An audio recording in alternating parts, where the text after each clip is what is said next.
Not like that. Roller coaster, wanna let it stop like that, yeah, and it's not that. Flexing. Following the kid like it's not like why you keep asking the same question. Grizzly going crazy, nigga. Roller coaster motor at the stoplight, catch me at the finish line flexing. Following the kid like a spotlight, why you keep asking the same questions? Roller coaster motor at the stoplight, catch me at the finish line flexing. Following the kid like a spotlight, why you keep asking the same questions?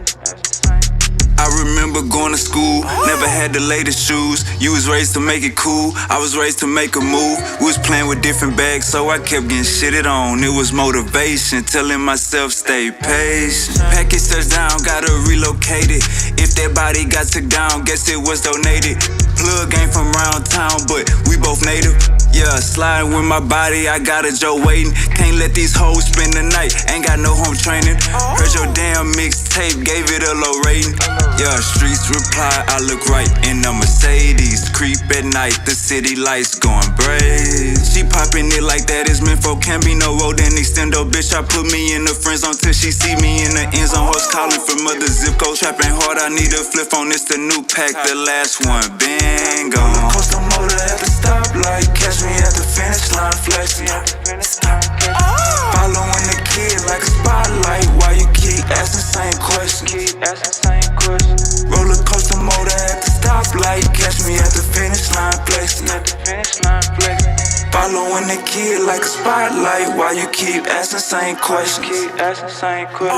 Stepping out cool, rock and roll my watch and shoes. They scream wave, ain't bring a pool. Mainstream think they scream my moves. Jack hit me up like gotta leave round 2. Know what's going on, man, you need it come through. I'm the neighborhood superintendent. Dogs in the den, got the cushion in the kitchen. Look here, baby, I'm on real time. Needle in the haystack, but still shine. Wave guard, grill gold like a face guard. I did a bid and tell them wait for it. Grill gold like a face guard.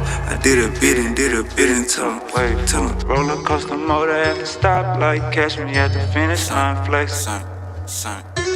Following the kid like a spotlight, why you keep asking the same questions? Roller coaster motor at the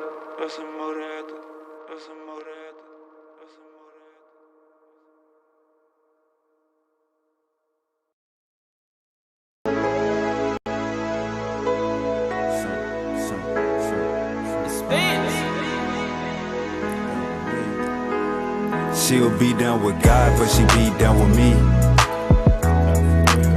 She'll be down with God, but she be down with me. She'll be down with God, but she be down with me. She'll be down with God, but she be down with me. You niggas be trolling, licking on my lips, biting down, bitch, I'm rolling. Square ass body walked up like what my hoe went. In the street shit, keep it real without a trophy. Baby, what's the weather like? Wavy, get the better price. Ice on my left and right wrist, burning megabytes. Rolling up megahertz, feeling like gelling hurts. Nigga, what's your nigga, what's your network? Better find some better work. Better find some. Nigga, what's your net worth? Better find some better work. Look me in my eyes. Shout it. Look me in my eyes. Can you see my vision? Can you? Hey, she'll be down with God, but she be down with me. She'll be down with God, but she be down with me. She'll be down with God, but she be down with me. She'll be down with God, but she be down with me. Best gas on the north side, tell me what you need. Only sell cat if you selling it for me. Plants ain't ready, I'ma sell them in the spring. 36 bitches, gotta tell them when to leave. Ran up a check, gotta put this in the house. Talking too much, baby, put this in your mouth. Pancakes and eggs, I'm just cooking what I bought. Schedule kinda full, gotta book me when I'm out. Had to tell my dog that his name getting hot. Every kind of tool like a maintenance shop. Put back some bread for the same little spot. 409 miss me so the game still rock. Shit, wait. Wait. For me, she'll be down with God, but she be down with me. She'll be down with God, but she be down with me. She'll be down with God, but she be down with me. She'll be down with God, but she be down with me.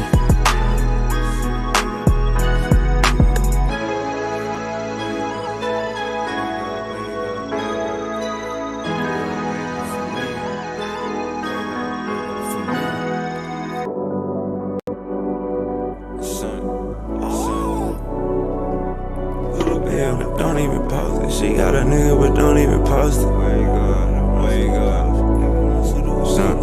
Son. She got a nigga, but don't even post it. I pull up with the runs and the potion. Niggas no suitor who keep him some motion. Put a play on a play. Put a bay on a bay. Screaming free out my bodies upstate. Screaming free out my niggas downtown too. I be high as fuck making LeBron moves. She got a nigga, but don't even post it. I pull up with the runs and the potion. Niggas no suitor who keep him some motion. Put a play on a play. Put a bay on a bay. Screaming free out my bodies upstate. Screaming free out my bodies downtown too. I be high as fuck making LeBron moves. Should be bad like in no time. Hit a C like it's go time. My bitches in the game like the old line. Hey, and when I come down, you get no shine. Scissors on the backseat like a little kid. Tub been gone for a little minute. Ain't back and forth, I just post a pic with a bankroll, pounds in the mix. I can't parking like pimp. Hey, serving coffee shop him. Hey, got you walking around still. Hey, I'll let cash on him. Then put a bag on the cracker, but you put a bag on him. Hey, for black on black violence. Hey, let's go smash on them. I just paid my rent late on the block near Kimbe. Chopper got a little shake, hit the jerk like Ben J. Money calling me today, I'ma pick up every time. Bro just brought a whole bottle, gon' distribute every line. Shawty came with her ass like the city had dying. Wi-Fi around the trap, this shit like a airline. Shawty came with her ass like the city had dying. Wi-Fi around the trap, this shit like an airline. She got a nigga, but don't even post it. I pull up with the runs and the potion. Niggas no suitor who keep him some motion. Put a play on a play. Put a bay on a bay. Screaming free out my bodies upstate. Screaming free out my niggas downtown too. I be high as fuck making LeBron moves. She got a nigga, but don't even post it. I pull up with the runs and the potion. Niggas no suitor who keep him some motion. Put a play on a play. Put a bay on a bay. Screaming free out my bodies upstate. Screaming free out my bodies downtown too. I be high as fuck making LeBron moves. Gotta get up and get it. You working that job or you stuck in the trenches. Cash to be made, so who out here tripping? My cellular phone got a damn chip in it. Where you gonna sign for 30 balls? Still in the trap with dirty clothes. You can be deaf and work my phones. You can be dead and work alone.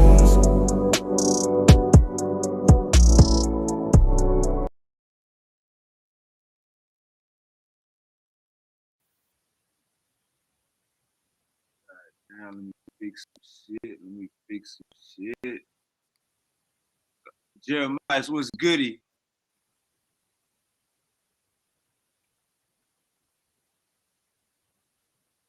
Peace. Hope everybody doing all right. We got the Torah Nights in the building. You know what I'm saying? Versus the Yachad. We got the Torah Nights in the building versus the Yachad. So we just waiting on the Yachad, my boy Martin. We already got Jeremiah Wick in the building. Jeremiah, what's good? Are you there? Probably got to unmute your mic. I just can't hear you. You probably got to unmute your mic. But you can hear me? Yeah, I can hear you perfect now. Oh, okay, perfect. Yeah, I just a little button right here. But yeah, just waiting on Martin. Oh yeah, I'm doing good. I'm just waiting on. Oh yeah, my boy come to represent for the real tribe, huh? Yeah. Let's go. Where you at, Martin? We got Torah Nights versus the Yachad. We got Torah Nights versus the Yachad. Hey man, we've been trying to put this one together for a little minute. Martin said he just got out the shower. He putting his clothes on. So Martin is putting on his robe, his Hebrew robe. Martin is putting on his Hebrew robe. We got people speaking Hebrew in the chat. people speaking. Jeremiah, I What up? had some Muslims on. I had some Muslims on about a week ago, man. They was trying to grill my best friend Jesse. And how do you feel about the language as far as people calling themselves Hebrews or Israelites? Do they need to learn the language, or can they just learn the English and it be good? Nah, they need to learn the language. That's part of at least in this circle, it's part of understanding the book a lot better. So it's like reading. Well, I'll say it like this: when you just read English, it takes on a totally different meaning than when you actually go into the language and look at how it was intended when you read the original. Okay, okay. And in your personal opinion, will anybody in the Bible doing drugs? In your personal opinion? No, no. If they were, and if it says they were, then that would be during a time of idolatry, which I will bring out very, very soon. But if they were doing what we know today as that, then it would be during a time of idolatry. It will be the Pharisees. I mean, you could say that. I don't know what the Pharisees were doing, but if they were like idol worshiping, other gods other than the Most High, and they were doing things they shouldn't have done, then that would be the only time that you could say that they were doing what we call drugs today. Okay, okay, okay. I know you and Martin got a lot of history. You know what I'm saying? So it's gonna be one of those. Shout out to Nadaka. Shout out to Mashai. Shout out to my boy Davion. Shout out to Uncle Laurel. Functional Retard Debate League. God damn, they got one of them. Oh yeah, man. Y'all need to send me a link to y'all funniest debate thing. God damn, y'all get down like that. I get to watch some retarded niggas debate. My bad for the language. Yeah, that was funny. Funny you won't put proof of burden on Martin. Curious what you think. I can't read Hebrew, so I don't know what those two He's things is. referring to the word he's referring to the word, well, what they call Qanah Basham. He's basically saying what Martin thinks it is versus what I think it is. Now, the difference would be in the historical and archaeological and linguistic context. Now, I won't reveal too much because I'm gonna end up, showing my hand. But yeah, that's what it comes down to. It's what he thinks it is versus what I think it is.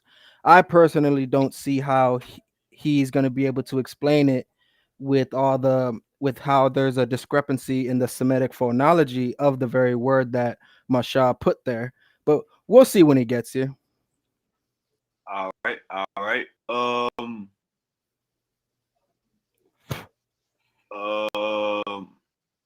Jeremiah's told me about you. Come join our league. He told at the Masha. Okay. Masha. Okay. Masha says so. Jeremiah's were they drinking alcohol in the Bible? Oh yeah, we know that in the ancient world they definitely had strong drink, but there was restrictions on that. The Torah even says not to become a drunkard.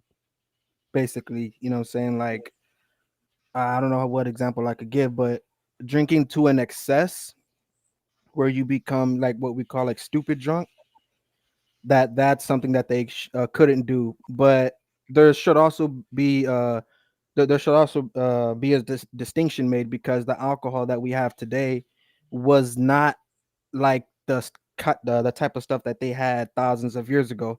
What we have today is more potent. They didn't have something equivalent to what they call it, vodka. They didn't have that. They basically dealt with like wine and stuff like that. And you can get drunk off wine, but basically the point of the Torah, like, it does say that alcohol consumption, like wine consumption, is good, but just don't become a drunkard like that, because when you become drunk you end up doing things that you shouldn't do, get yourself hurt, get in trouble, things like that. Overstood. Uncle Lorel said, shout out to the Maroons. They kept a foot on the devil's neck. Shout out to the Maroons. Shout out to Naga. Shout out to Torah Knight. Shout out to the Yachad. Man, I think we got Elder Qanah Watt in the building. I think we got Elder Qanah Watt in the building. Oh yeah, man, it's gonna be a good showing tonight. It's definitely gonna be a good showing tonight. Shout out to all the Israelites. Shout out to all the OT only. Shout out to my OT onlys. Shout out to the goddamn Christians. All right. Uncle Lorel says the book, God ain't in no position to tell nigga not to drink. That nigga hella immoral. Jeremiah, you wanna respond to that? I don't even know how. He has horrible grammar. I can't even read that. Hey, y'all, Jeremiah's one of them uppity niggas, man. You gotta come with it, man. All right, Michelle said, all right, Jeremiah, you can take that one. What? So alcohol is allowed, but not drugs, because alcohol is worse than cannabis. Like I said, the alcohol that we have today is far different than what they had in the past. It's more potent as it is today with 35% alcohol, 40% alcohol. That's way different than what they had in the past. Right. And when we talk about drugs, you don't want me to start getting into all the other ancient nations, Masha, that took part in ecstatic rituals where they took drugs and got high off of it in their pagan practices. Because if you're going to say that the children of Israel got high off cannabis that you call Qanah Basham, then you're saying that they did the same as the heathen, which would be idolatry, apostate worship, things like that. So don't come at me with some silly question. Just stay in the chat, bro.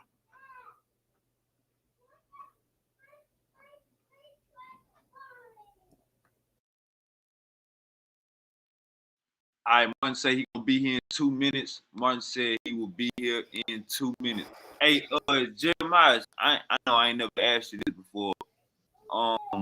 You believe in you OT only too, right? Yeah. Okay, so you don't believe in the how angels say you don't believe in the Matthew's Revelation. Bitch, No, I don't know what. Nah, bro. Shout out my boy. Shout out my boy Angel. My bad. Go ahead, Jeremiah. No, you good. I don't. Like before in the past, yeah, but I don't follow that now. Although Angel, he will probably try to insinuate that I do, but I don't. All right. Uncle Lorel says God is a genocidal narcissist. Yeah, that right there about being yeah, that's a Gnostic ideology. You know, the Nag Hammadi writings, which were largely post first century works. They're not something that was around in the BC era, and the Gnostics themselves were a bunch of retards. So I don't know what he's talking about. You stop bringing that up. Damn, I just noticed something. This Angel went in the chat and went straight for Angel trying to want smoke in the chat before the debate even started. The goddamn debate ain't even started. Angel already calling out people, man. Come on, Angel. But look, Angel gets cooked at all the time. He can't even talk without getting some time because he's always at work. So I don't know what he's doing. All right. I got two questions, and I think Martin should be coming on after these two questions. So Michelle says, so you couldn't get drunk. I don't know if you answered that already, Jeremiah. If you answered it already, just let me know. I'll go to the next. Well, Proverbs 20 verse 1 states, wine is a mocker, strong drink is raging, and whoever is deceived thereby is not wise. So like I said, there's a difference when you do it in moderation versus becoming stupid drunk. And I'm sure everybody knows what I mean when I say stupid drunk. You act like an idiot. You talk differently. You do things that could get you in trouble or get you hurt. Big difference than what Mashah is trying to, insinuate or ask me some stupid question like that. I don't know what he's talking about. Uncle Laurel says, I mean, how you God all powerful, but he rested from work? He doesn't speak the language. He doesn't know what that means. I ain't even gonna entertain him. Okay. I goddamn, Angel shooting at everybody. Angel got a 360 gun. He says Jeremiah's pedals Isaiah 19. Jeremiah, what are you talking about? They're talking about the book of Isaiah chapter 19, because we went back and forth, what is it, a few months ago about this, and they were saying that it's applicable today and how the Egyptians will fight against the Egyptians. They apply that to African Americans in America today and say that they are the Egyptians. So the prophecy in there or the entire chapter is only applicable today. But I asked them once, did the ancient Egyptians ever have internal conflicts, which as the book of Isaiah chapter 19 talks about, and they said no. However, we know that in Egyptian history, there definitely was internal conflicts, especially around the time that Isaiah 19 was taking place, in which would have been after the 700 BC era, probably like around 650 or when Isaiah was alive, according to the narrative. So you don't believe in none of this, right? Believe in what? What do you mean? The Isaiah 19 prophecy, you don't believe in that? Nah, the parts of it were fulfilled, but Adrian needs to just keep quiet because he can't debate nothing. He can't fight his way out of a paper bag. All right, man. We waiting on Martin. Appreciate everybody for tuning in. It's been you want me to call Martin one more real quick? We call him. Man, he needs to hurry up, bro. We on 28 minutes already. You want Martin? Angel cannot take your fade tonight. You got to take your fade, Martin. Hurry up, man. Hurry up, bro. Yes. Martin, come on, man. It's been 30 minutes, gang.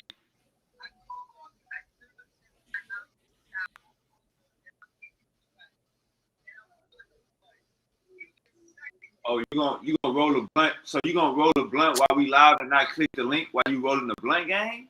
You That's forfeit? crazy. Yeah, he forfeiting, bro. You forfeit? I'm saying, how you gonna roll the blunt and we live? Nah. That means you click the link and you can roll the blunt and talk. Come on, gang. You wasting our time, gang. Come on, bro.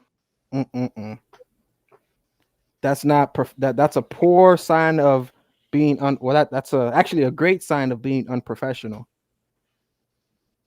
All right, so man, I think if you answer this question right here, you probably get a debate up. So you ain't got to answer this if you don't want to. What is he saying? So alcohol is okay in moderation, but it isn't because it's worse. First of all, stop asking me questions, Mashah. Stop it. I ain't entertaining you. You need to go and debate Abu. He keeps bodying you all the time, and all you want to do is talk about age of consent. Stop it. Go somewhere else, bro. You already asked me. You keep asking me the same question over and over again. I already answered it. I'm not gonna answer it again. You're being repetitive like Angel. Mark, I mean Jeremiah, he tried to trip you up right here. Because if you would have caved into that question, you know what I'm saying? I know. I know what he's trying to do. He thinks he's smart. He ain't smart. You said, I knew in the chat. Who? You said I knew or Abu? No. Abu, he's a Catholic guy who's on Facebook that Mashah keeps going back and forth with. Now Martin is in the damn chat, man. I'm confused, man. Martin is going everywhere. Martin, we in the shower, we get dressed, Yo, he said he's gonna hop on the link when he gets out the shower. He just got out the shower, what, 20-30 minutes ago, and he still ain't hit the link, but now he's rolling the, come on, bro. Martin, how are you in the chat? What the hell just happened? I thought I just got on the phone and Gang. said, all right, Martin said he's dressed. He's saying he put on all black. He's saying he put on all black for my funeral, but he's gonna end up digging his own grave. So that don't make that don't make any sense to me, bro. Hey, Martin, look, all I'm gonna tell you is Chris Bennett is not gonna help you because I know you got all your information from him. So yeah, you might wanna You said Chris Bennett. Yeah, he's some white white boy who's like a shaman, and he's some weed advocate, and he's not a what you could say in the academic field, of studying languages. He's not a Semitic linguist or a Semitic linguistic expert, but let Martin say that he's what is he, an authority on the subject or on the topic. But yeah, I went back and forth with the dude. That he wanted me to give out my information. I'm like, nah, I ain't gonna do that. I just threw out little bits and pieces, but from what he showed me was corresponding with when he was posting back and forth, and I kind of already figured out what he's the type of lane he's going down. I already know, and this is why I'm telling Martin, I know every angle he's going to go down, every single one. I could name them all right now, but I'm not gonna do it because I want to save it. All right. And hey, let me say this, Jeremiah, because I know this is probably one of the underlying people that come to watch this debate. They want to hear both perspectives and they want to get the truth. So, in your opinion, can you be a servant of Yahweh and smoke cannabis? In my opinion, I don't think so, bro. Now this is just my opinion.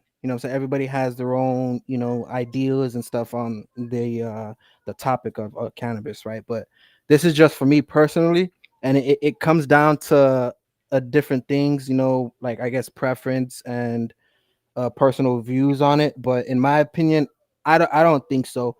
And this draws back to, I guess, the debate we're gonna have today, because Martin says that the Levites in the book of Exodus 30 were putting cannabis on the altar and they were lighting it up, or burning it, and they inhaled the fumes from it and they got high from it, whatever, like that, whatever he likes to say. So in my opinion, in context of what we're going to debate, no, I don't think so. It wouldn't make any sense, because that would be like I'm going to show a mirror of pagan practices, which Martin will agree with. So yeah. All right. Let's see. All right, Martin, we're waiting on you. Are you?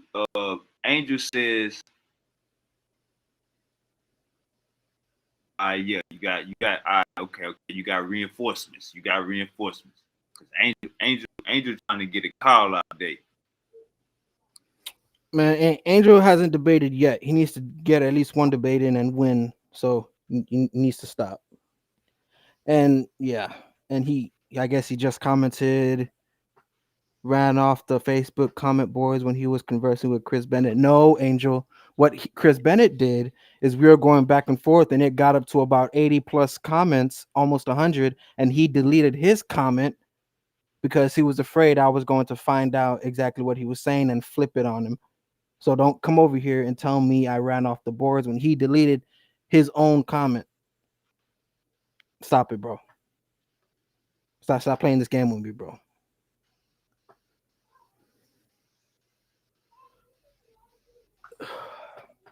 What time is it? God damn, we already at 4:35, bro. Hey, we're gonna give Martin 10 minutes, gang. If Martin don't come in 10 minutes, bro, we ended the debate we won, bro. If Martin don't come in 10 minutes, because I don't know how you in the chat and I just told you what I just told you. So if he don't come in 10 minutes, bro, he forfeited. He ran from you. And we just gonna say it's over with, gang. It is what it is. Angels say Judah. Angels say Judah Nash lost to me. No, there was never a formal debate. What Angel and his whole crew does is when they have they have like comment section debates, which to them is an actual debate. So they take that as a win if somebody says something and they were like, "Oh, no, I beat him." But if it's ever in an actual debate where it's timed and you can't interrupt somebody, they're gonna get cooked 9 times out of 10, or 10 out of 10. Damn. So you saying he won a discussion against Judah Nash? I'm gonna say it like this. I'll let Judah explain that because it happened so long ago. I don't even remember how it all went down, how it happened. But apparently, if I remember correctly, it was about the book of Mark or something like that. And apparently, Angel got Judah to say like to I guess trash the book, right? And so Angel took that as a dub, I guess. Then this is before this was years ago, like a couple years ago, 3 years ago, I think. I can't remember. This is before Judah Nash stopped believing in Jesus. Hey, Martin. Hey, Martin, gang. Martin, we've been live since 3 o'clock. You think somebody got 38 minutes to wait on you, bro? Well, guess what? We've been waiting 38. Yeah, bro, because Guess what? We've been waiting 38 minutes on you. Yeah. And you was in the chat, bro. You was just in the chat 10 minutes ago. Like, come on, I'm telling you, in 7 minutes, gang, I'm gonna end this live, gang, and I'm gonna just say you forfeited, you ran from me. Cause I don't know what you think this is, Martin. Like, bring your ass up here, bro. You is tripping. Yep. First it was, oh, I just got out the shower. Then he takes 20 minutes. Then it's, oh, I'm rolling up. Then he takes another 20 minutes. Then he says he's putting on his zeets, and I'm gonna say that just to annoy him, putting on his little tassels. That takes another 10 minutes. Like, come, like, bro, what's going on, bro? Like, I got things to do. You know what I'm saying? So him doing this is a waste of my time, bro. So yeah, I'm we This is crazy. It's 3:39. You giving Martin 6 minutes. He don't come in 6 minutes. Then Martin forfeited. You know what I'm saying? If he don't come in 6 minutes, Martin forfeited. This guy, bro. This is crazy. I ain't never seen somebody as confident as him take this long to hop on a panel, bro. Like, what's going on, man? Like, we could have debated this. Say what? You jumping in Angel and Judah Nash conversation. You ain't even click the link. Like, you forgot you said I'm wearing all black for a funeral. You commented on that in the chat 10 minutes ago. Yep. That was 10 minutes ago, bro. All right. All right, Uncle Judah Nash. I guess we might have to set up you and Angel, because Angel in here saying that he popped your goddamn top on your own show, Judah Nash. But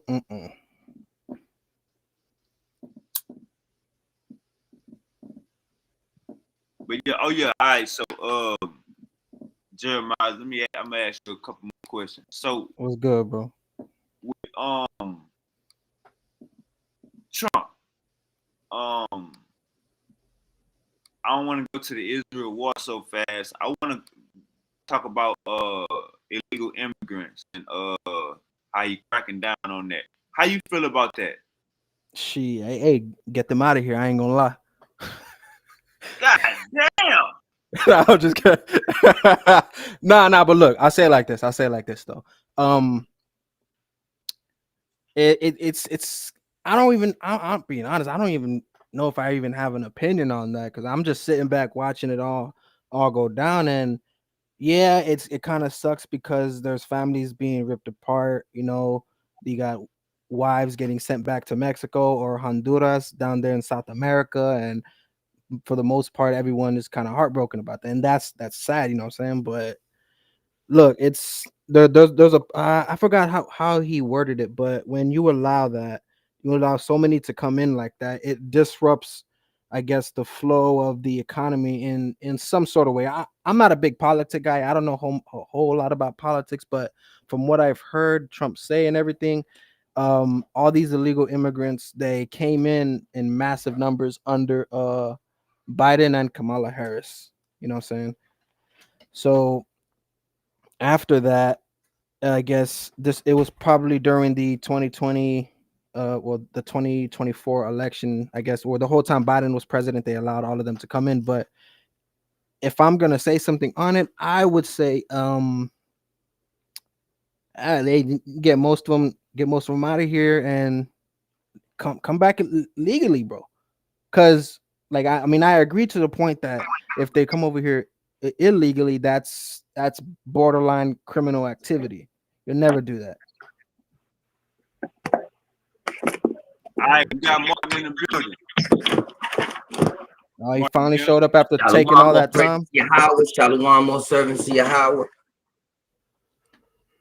Man, Martin, my blood pressure was about to get ran at 100, and I was about to crash out. All right, where's I was my? about to crash out on live, Martin. Right. I was about to crash out on live, Martin. They would have been making clips of me jumping up and down this goddamn room, Martin. But now, Martin, check me out. Check me out. This. Let me set the guidelines real quick. I appreciate both of you brothers. Now, Martin made the deadline. No, Martin made the deadline. It's still 2 minutes. Martin. Listen, I appreciate both of you brothers coming in. I appreciate both of you brothers accepting the task. We've been supposed to been doing this for a little minute. Hey, listen, to both to Martin and Jeremiah, let's get this out the way. And let's get our point across as clear as possible.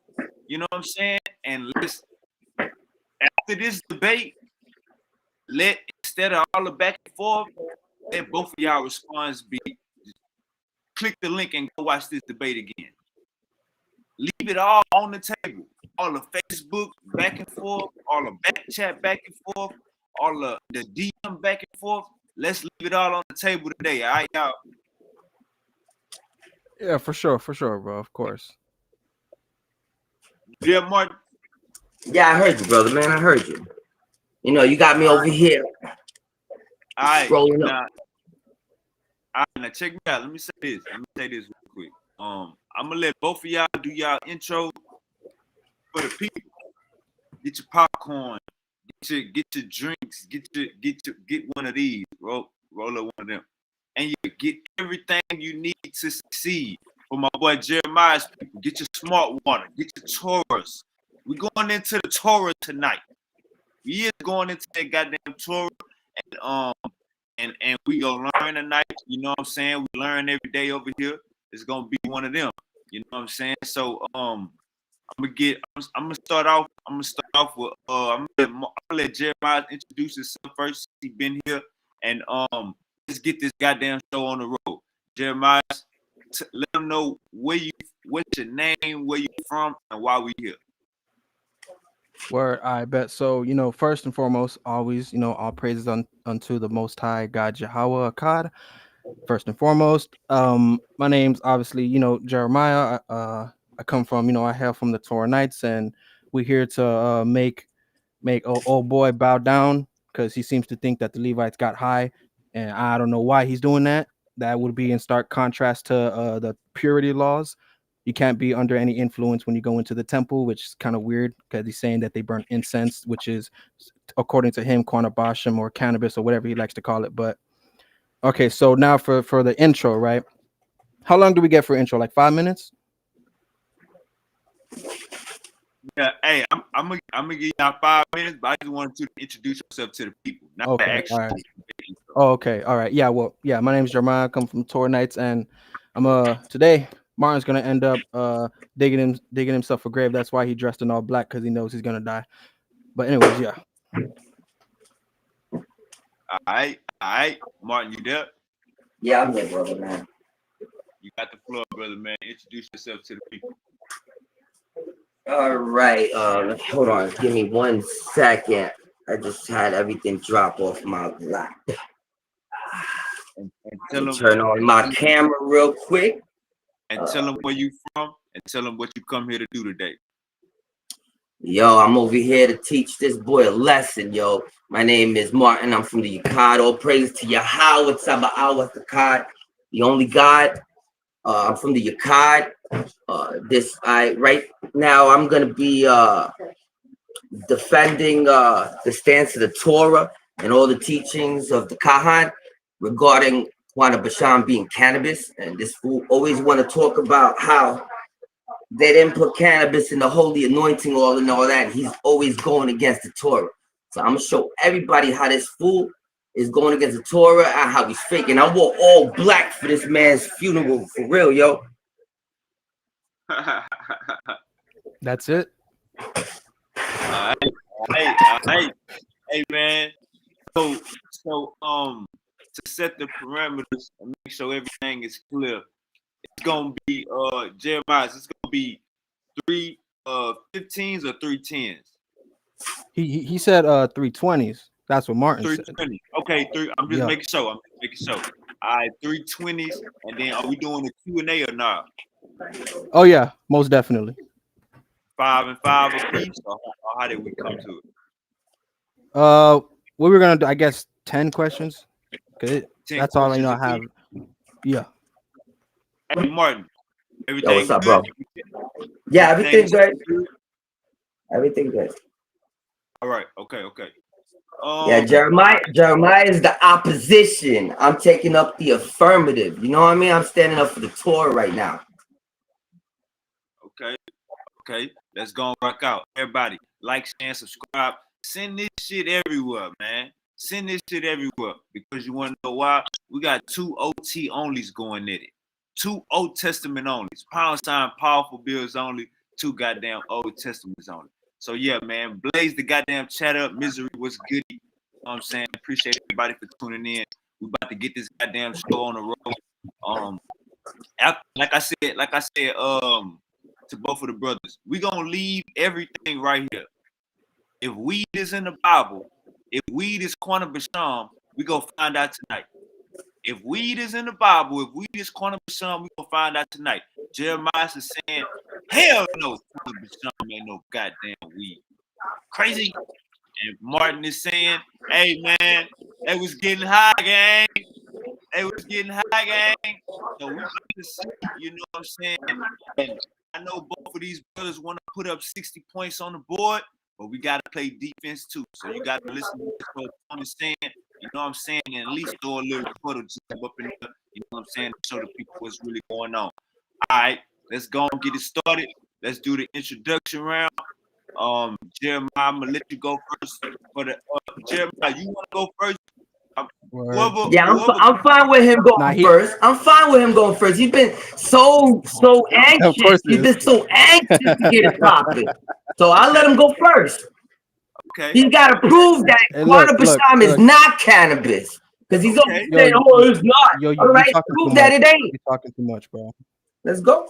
You're talking too much. This is what happened. I heard you're gonna end up like Adrian Broner. I heard you were talking while I was gone. You like talking when people ain't here.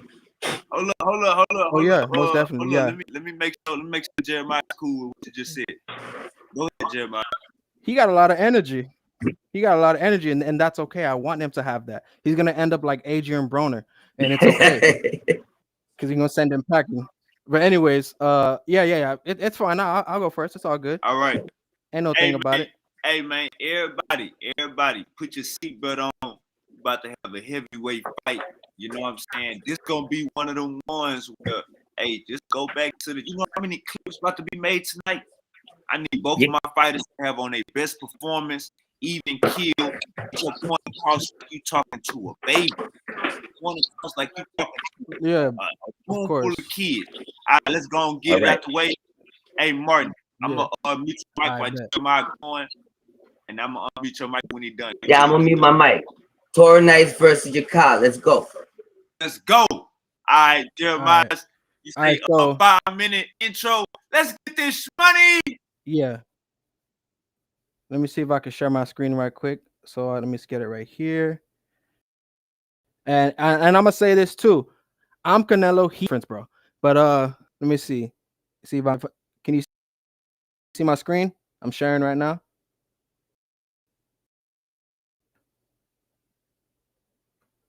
Yo, you see my screen? I think it's pulling up right now. It's loading. It should come up right there. You see it? Perfect. All right, so this is just a thumbnail I made because I was gonna do a YouTube video on it if Martin ran. Obviously, he didn't because now he's nervous. He doesn't have any other choice. But so this discussion begins not with assumptions, but with precision. Words in ancient texts carry definitions anchored in botany, linguistics, and historical taxonomy.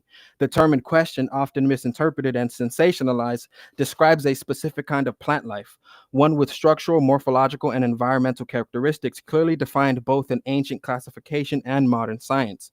What will be shown in this debate is that the identity of this plant is not merely guesswork, but grounded in observable patterns of growth, form, and habitat, patterns that cannot be reshaped to fit modern narratives or desires. In due course, I will demonstrate that this plant's identity, by design and definition, excludes certain popular claims entirely.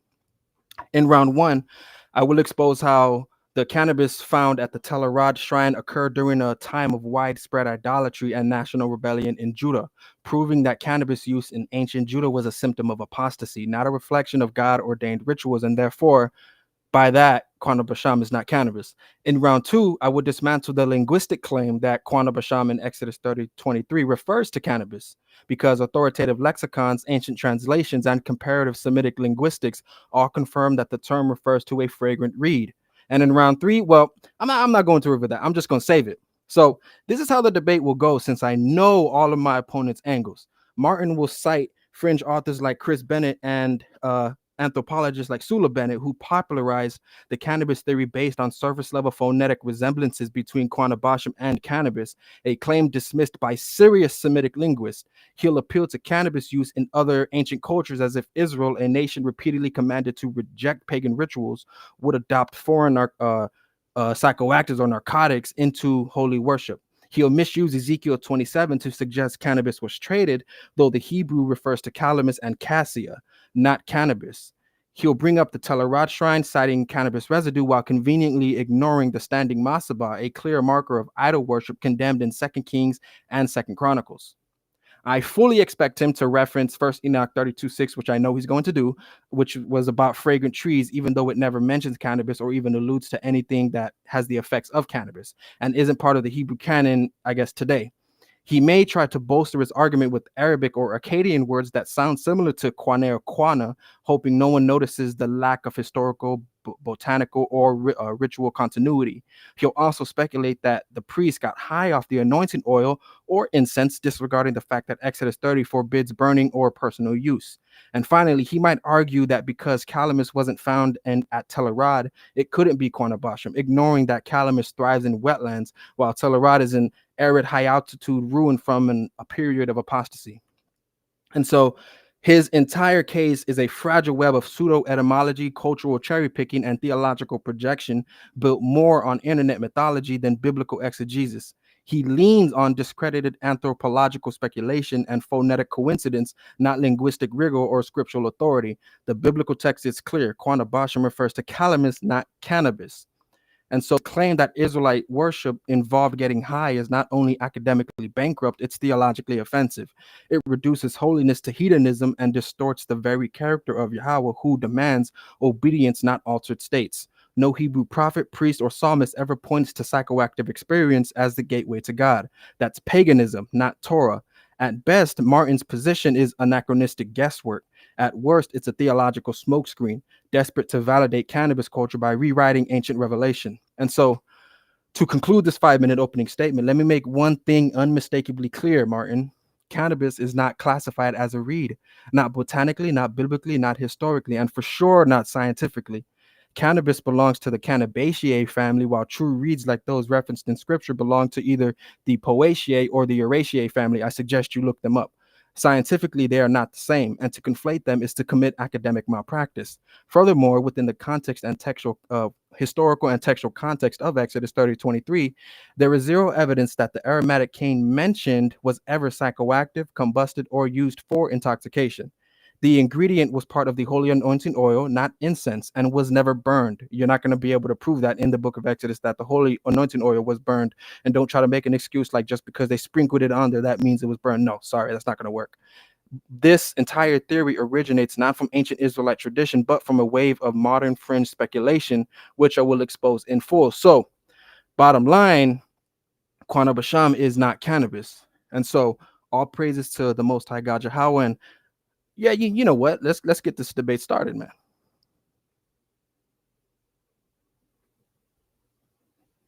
Okay. Goddamn.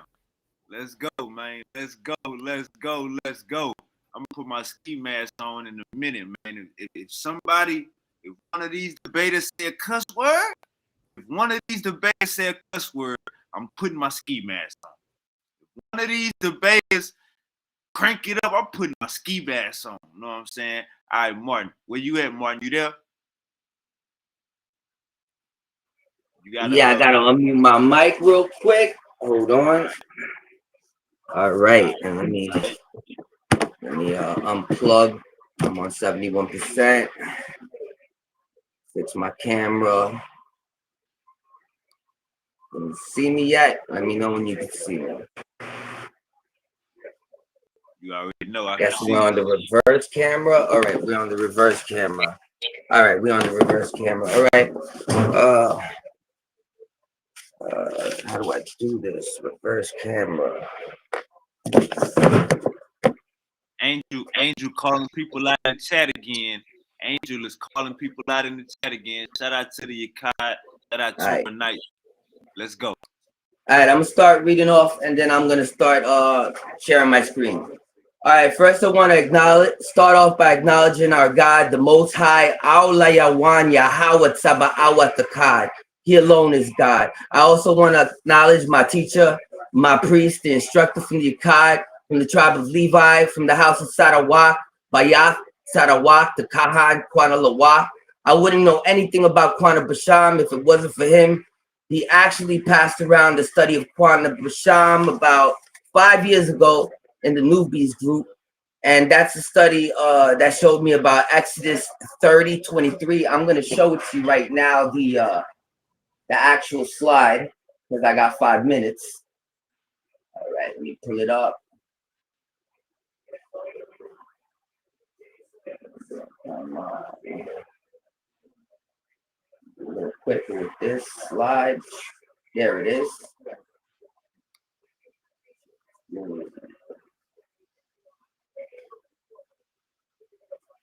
All right, this is it.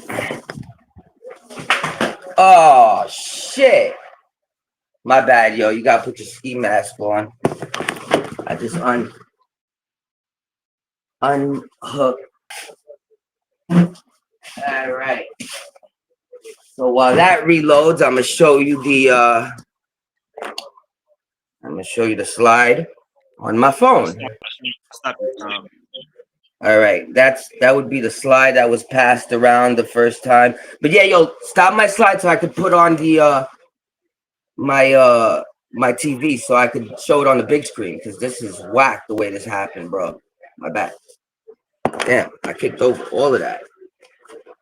Run that back. Turn it on.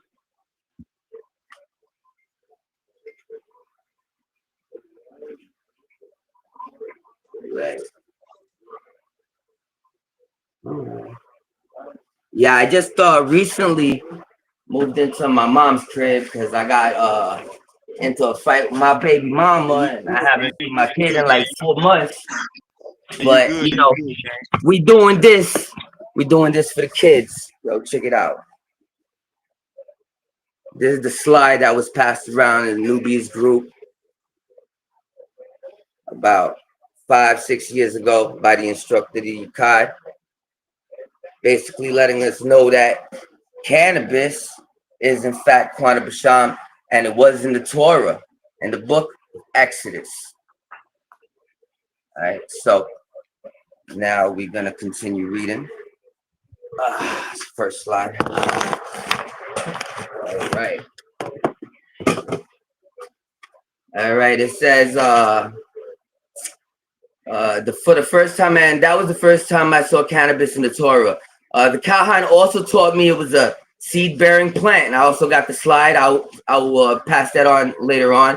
And Yahweh gave us those so that we can heal ourselves. Genesis 1:29.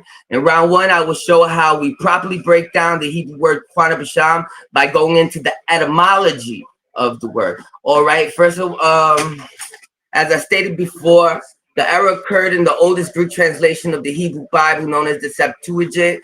And in my first PowerPoint, I will show that. Yet the complete Jewish Bible says aromatic cane. The Orthodox Jewish Bible says fragrant cane, which both are included in the etymology of cannabis and Qanah Basham. Slides of each I will show you in the second round. Also, slide of the etymology of cannabis and Qanah Basham. There's actually no evidence of calamus ever being used as medicinal or used as anointing oil. But as I stated before, if you try to mix calamus with all the other ingredients of Exodus 30:23, it will get you sick. But this fool will tell you that, that's calamus. But if you believe that, then you're a fool like him. But if you mix it with cannabis, Qanah Basham, you get a healing potion. And everybody knows that cannabis is used as medicinal to treat types of illnesses since back in ancient times and in present days. And if this fool is going to say that Qanah Basham isn't the ancient word, then he needs to show me what is the ancient word for cannabis in the Shemitic languages. And even at dispensaries, you could get cannabis oil to treat your illnesses. Yahweh directed that fragrant Qanah or sweet Qanah be used for anointing oil. The root word is Qanah. Some may say it sounds like the beginning of the word for cannabis. In Hebrew or Barai, it starts with the letter Kuf, which makes the sound of a Q or K. I prefer Q because that's the way the Kahan teaches us.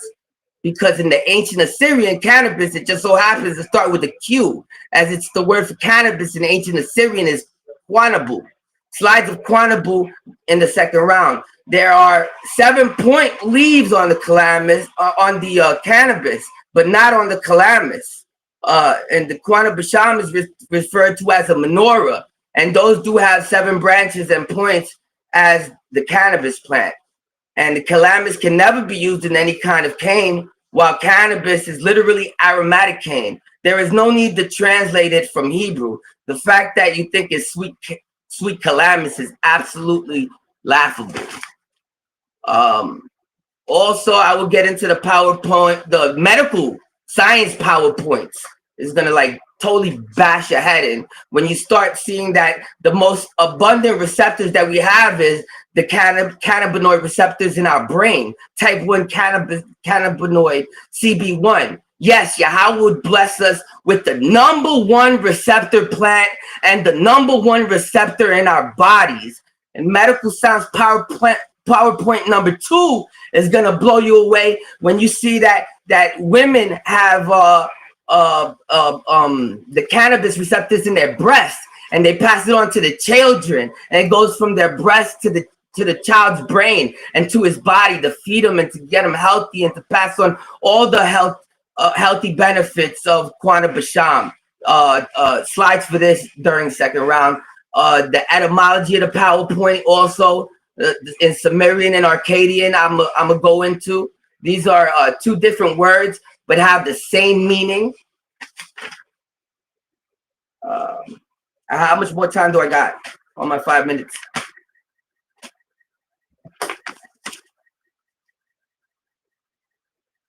Okay, still got 15 seconds to go.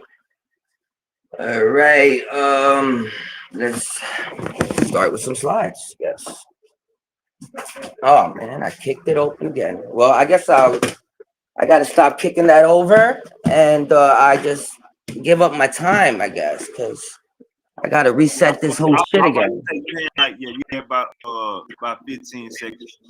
15 seconds, yeah. It's so good. I kicked it over again like a dumbass. It's so good. No. We good. All right. Hey, man. Say, man, everybody like, saying, subscribe. Like, saying, some goddamn subscribe. My boy Jeremiah's about to start us off. Slaughterhouse. The fight has begun, goddamn it. The fight has begun. Don't call the police, goddamn it. Call your people. All right, Jeremiah, let's get this money. All right, let me go ahead and share my screen. And I just want to say, he brought out something that I already said he was going to try and bring out. So he already shot himself in the foot right there. Uncle JJ, what's goody? Let me see here. Go ahead and share my screen. JJ shouldn't talk because he's been running since 2022. But anyways, let's see here. Go ahead and share my screen. First thing I'm going to do is show the archaeology, right? He loves to use. Even his leader, his teacher, brought this out years ago too. So I'm going to go directly to that. And once that's done, you can't use that anymore. Sorry. I was right. Okay, just make sure we got everything correct. Biblical history comparison consistent with idolatry and the usage of cannabis on the shrine in Judea. So this is the exact article that everybody loves to use to make reference that the Israelites used cannabis on their altars. But as we see, the article refers to a study that found traces of cannabis on one of the altars at the Iron Age shrine of Tel Arad in southern Israel. Researchers concluded that the plant was likely burned to induce psychoactive effects during worship, suggesting that ritual intoxication may have been part of the religious practices at that site. However, when examining the article in context, a few interesting things are to be found. Right here, we see inside Arad's Holy of Holies, the archaeologists found a masabah, a working standing stone commonly associated with ancient Levantine cultic practice. And Martin will agree that Leviticus 26:1 and Deuteronomy 16:22 says, "You shall not create for yourselves a sacred pillar." You can't have that because we know that if they do, this is a point of idolatry for them. Now, in the next point, which he's probably not going to address either, or he probably will, but it's going to get refuted anyways. In the next point of the article, it states dung would have burned the cannabis at a low temperature, which is necessary to activate the drug's psychoactive compounds, which in and of itself would be a sign of moral defilement, according to the book of Ezekiel, chapter 8, verses 10 through 11. Now, in the Jacinius Hebrew Chaldee lexicon to the Old Testament, there's a reason why it's saying this, because when you see in that yellow highlighted portion, it says always almost used for idolatrous worship. And in the Hiphil stem, we see to burn incense used of sacrifices, both lawful and unlawful. Using dung on an altar with frankincense would have been that which is unlawful according to the Torah. And so we see during Ahaz's idolatry, his reign was defined by open apostasy, including constructing an altar patterned after one in Damascus, according to 2 Kings 16, and making offerings to foreign gods. His tolerance of provincial shrines like Tel Arad rather than centralized worship in Jerusalem, as commanded in Deuteronomy 12, verses 5 through 14, reflects the idolatrous high places worship that he actively permitted.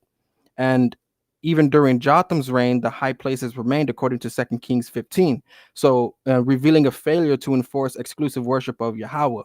The Arad shrine, featuring a Holy of Holies and a standing stone, a masabah, closely parallel these high places, often linked to Canaanite or syncretistic cults, per Deuteronomy 12 and 1 Kings 14.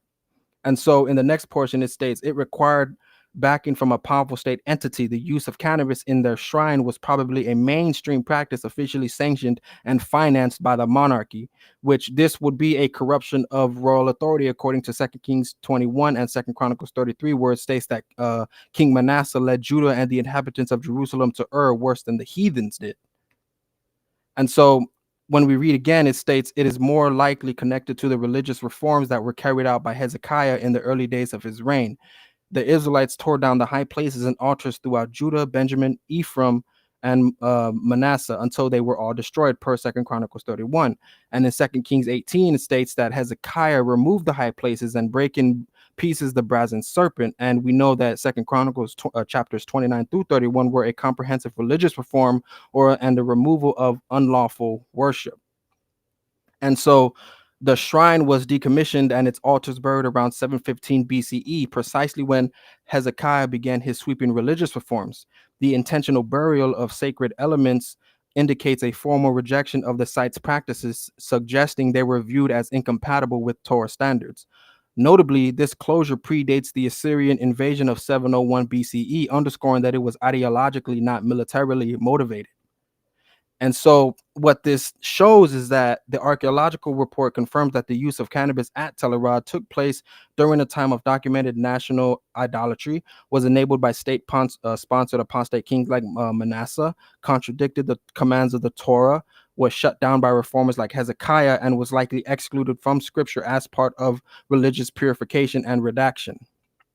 And the article also revealed, like I showed, that cannabis was mixed with dung and frankincense with animal fat. Dung to activate the cannabis psychoactive compounds at low temperatures, and animal fat to ignite frankincense at a high heat. And so, according to the Torah, frankincense is a legitimate offering to be burned in its pure form, often alongside grain or animal fat as part of a sacred controlled ritual. Combining it with dung, a substance deemed unclean, directly violates the purity standards required for worship. And so Leviticus 10:1-2 offers a sobering precedent where Nadab and Abihu were struck down for offering unauthorized fire, underscoring the gravity of deviating from divine instructions. And so the Torah clearly outlines acceptable offerings, whether it be grain, oil, wine, and incense, yet cannabis is conspicuously absent. While some argue it may be under obscure terms, its psychoactive use contradicts the ritual sobriety commanded in the worship of Yahweh. So the article's depiction of cannabis being used to induce a high, like Martin says, points to ecstatic practices common in surrounding pagan cults, not in Torah ordained service. And so Hezekiah's reforms directly targeted idolatrous worship. He removed the high places and broke the pillars and cut down the Asherah, per 2 Kings 18. Likewise, Josiah defiled the high places and broke down the altars. The burial of the Arad altars around 715 BCE aligns with Hezekiah's efforts to restore exclusive worship of Yahweh, indicating the shrine's practices were no longer tolerated under his reforms. And so in the ancient Near East, dung was occasionally used as fuel, but its presence in temple rituals points to syncretistic contamination. Under King Ahaz, who embraced Assyrian and Canaanite customs according to 2 Kings 16 and 2 Chronicles 28, such practices likely infiltrated local worship. So the act of blending costly frankincense with unclean dung becomes a symbolic desecration, a sacred element defiled, mirroring the prophet's denunciations of idolatry as a distortion of true worship. And so the ecstatic rituals were sensual to pagan worship, such as the prophets of Baal raving on Mount Carmel. And the Arad cannabis, likely imported as hashish, and its use in official rites suggests state level approval consistent with Ahaz's documented alliances with Assyria and adoption of their deities. This stands in stark contrast to Hezekiah and Josiah's sweeping purges of foreign cultic elements. And so the Telerad shrine featured, as I already stated, a Holy of Holies and a standing stone, architectural elements strongly associated with Canaanite cultic worship, explicitly condemned in the Torah per Deuteronomy 16 and prophetic literature according to 2 Kings 17. Its very existence outside of Jerusalem violates the centralization of worship mandated in Deuteronomy 12, a command later enforced by Hezekiah and Josiah, but neglected under Ahaz and earlier monarchs. And so why this disproves cannabis as Qanah Basham? Context is apostasy. The only confirmed case of cannabis use is in a disqualified, condemned temple. It does not represent mainstream Mosaic worship of the time. Qanah Basham is linked with purity, not intoxication. It was used in the holy anointing oil, which was never burned. It was associated with priestly consecration, not altered states. And cannabis was only found burned, not infused into oil. This distinction is very essential. So if the priests were forbidden to be intoxicated while ministering, using cannabis to get high while ministering would be a violation. And so the ritual use of cannabis and the defilement of frankincense with dung at Telerad, dated between 760 to 715, occurred during a spiritually compromised era in Judah's history. This period encompasses the reign of Jotham and, more significantly, Ahaz, whose apostasy opened Judah to foreign cultic influences and decentralized idol-based worship. These practices directly violated Mosaic prescriptions for worship and aligned with the biblical portrayal of widespread idolatry, high place worship, and syncretism. But Hezekiah's closure of the shrine and Josiah's latter purges demonstrate a covenantal return to Torah standards, proving that the Arad rituals were not only unauthorized but ultimately condemned.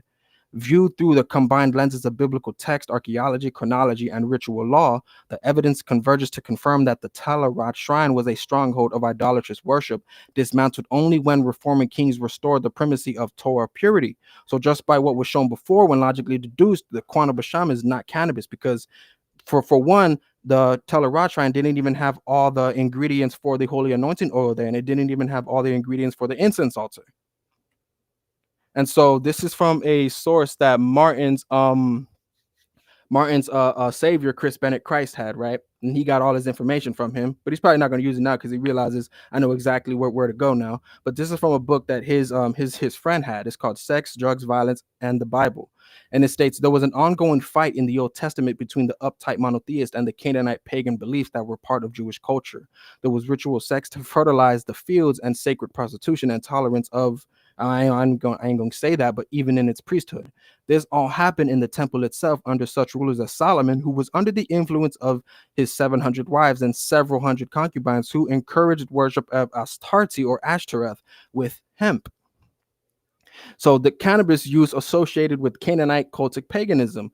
By the very sentence, worship of Astarte with hemp, Chris and Martin are conflating biblical rituals with Canaanite fertility cults, and admits cannabis was part of Ashtoreth worship, a pagan goddess known, as I said, Ashtoreth. This is explicitly condemned in the Torah. What we know in 1 Kings 11:5 and verse 33, Solomon followed the goddess of the Sidonians, which are Canaanites. And then it says, because they have forsaken me and have worshipped Ashtoreth. And so if cannabis was used in worship of Ashtoreth, it cannot be the same Qanah Basham, which was used in the holy anointing oil of Yahweh's tabernacle, per Exodus chapter 30, verse 22 through 33, a completely separate and consecrated ritual. And so the Qanah Basham in the holy oil was most holy and set apart for the priesthood under penalty of death or being cut off if misused. Especially how Martin is insinuating the burning of to deliberately get high off the substance. This would be absurd and dangerous if the oil contained a known psychoactive linked to condemned cults. And so, thanks to Fowler, I can say cannabis was associated with condemned pagan rites, idol worship, temple prostitution, and Ashtoreth worship. That alone proves it is not the plant Yahweh chose to anoint his holy sanctuary and priest with. And we know that in the histories by Herodotus, book 4, section 75, the Scythians then take the seed of this hemp and creep under the felt coverings, and then they throw the seed upon the stones which have been heated red hot, and it burns like incense and produces a vapor so thick, I don't know why I typed it like that, so thick that no vapor bath in Hellas would surpass it. And the Scythians, being delighted with the vapor bath, howl like wolves, meaning the Scythians, when they threw the hemp on the hot stones, they got high off the effects from the gases or the smoke from it. This is exactly what Martin is insinuating the Levites were doing in the temple. That in and of itself mirrors pagan custom. And so Herodotus' reference to Scythians using hemp smoke in his histories, book 4, chapter 75, is over 700 years removed from the Mosaic era and reflects Eurasian nomadic rituals, not Levantine priestly rites. The cannabis residue discovered at Tel Arad, dated to the 8th century BC, confirms its limited ritual use in later Judah during a period marked by syncretism and deviation from Mosaic law, but it postdates the Exodus and lacks any association with anointing oil. In contrast, sweet calamus was long used in sacred blends throughout Europe and Mesopotamia, according to Wilkinson, The Complete Gods and Goddesses of Ancient Egypt, 2003, page 92. Archaeobotanical studies confirm calamis's presence in trade and perfumery inventories well before 1200 BCE, making it regionally and ritually appropriate. Thus, cannabis's late foreign and deviant entry into Israelite religion disqualifies it from serious consideration in the context of Exodus 30:23. Thus, Qanah Basham is not cannabis. And so, to conclude this first round, it has been decisively demonstrated that the use of cannabis in pagan rituals, whether at Tel Arad with dung alongside standing stones in Astarte worship, or among the Scythians as described by Herodotus, serves as clear evidence of how foreign nations employed this plant for its psychoactive effects in idolatrous practices. This is precisely the kind of ritual impurity Israel was commanded to reject. By contrast, the Qanah Basham in Exodus 30 is never described as psychoactive, never inhaled, and never burned. And the Hebrew never defines it as something to be set aflame. That alone disqualifies it from being cannabis. So The burden of proof now lies with those who would insert a forbidden pagan practice with the sacred oil of Yahweh. And so, yes, here I would like to conclude this by saying, all praises to the Most High God, Yahweh. And I can't wait for the second and third rounds, because that's when I really get into source material and Semitic linguistic relations. Jeremiah, you still got 6 minutes. I'm good. I specifically timed myself the exact way I did. It's all good. Okay. All right. So, hey, man, that's crazy. You quoting Chris Bennett, and Chris Bennett is in the chat. You got Chris Bennett saying, I know. Goddess and kings burnt incense, later condemned them or not. It was taking place. You got Asherah's Orchard saying this is like arguing that a firearm of a government official is not the same thing as a gun of a criminal because one is used for a crime and one is not. Horrible logic. Horrible logic. Chris Bennett said Isaiah 43:23. Yes, I know. Frankincense and Qanah. Yeah, but that's not the exact thing. That's not what he's thinking it is. It's okay though. It doesn't even matter. But yeah, I'm done. You know what I'm saying? I'm gonna. Angel trolling you. All right, man. Yeah, hey, Martin. Yeah, unmute your mic, Martin. Mute up for me, Jeremiah. Damn. Misery trying to get on fire. Yo, you mean to tell me this boy Jeremiah was bitching about going to 20 minutes and he couldn't even go 20 minutes? He only went 15 minutes? Dude, I gave this dude so much information just to make it to 20 minutes. He couldn't make it to 20 minutes. Hold on, Martin. Let me start your I'm time. telling you, man. Yeah, I'm gonna start the time whenever you ready, Martin. All right, let me reverse this camera. All right, I'm trying to get all the stuff in order, even my Dead Sea Scrolls. That boy ain't bring out no Torah. Nothing.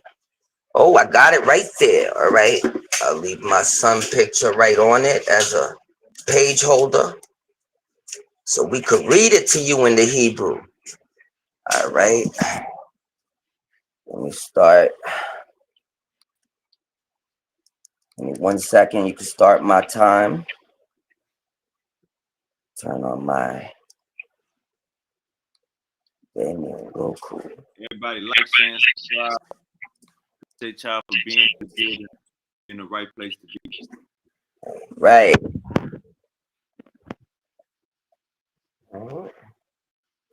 Just right here.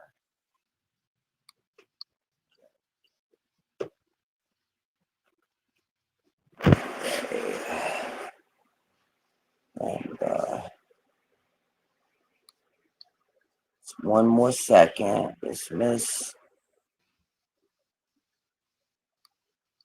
Yeah, and I want to also remind the audience before this debate gets started again that this debate is marijuana in the Torah and is cannabis, Qanah, Basham, not is the Levites getting high on the altar, like this guy Jeremy's trying to make it seem. All right, hey Martin, I'm trying to start your time, gang.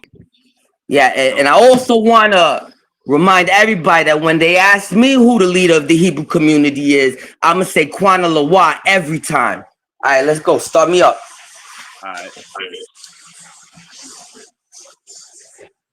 All right. It says right here on my camera. Where's the mic? There it is. Right here. Right. All right. Let me begin by stating that Jeremiah is taking the oppositional stance to the Torah, and I'm taking the affirmative stance, standing up for the Torah. And Qanah Basham and the teachings of the Kahan and the teachers of that Yahweh has raised up to teach Yasharal in the time that what I believe to be our nation's greatest captivity ever, because we lost a lot this time around. We lost our language, and we are beginning to get it back, and now our identity as a nation is returning. Okay, come on back.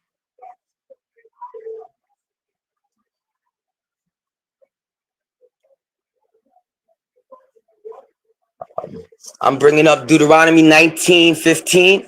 One witness shall not rise up against a man for any iniquity or for any sin, and any sin that he sinneth.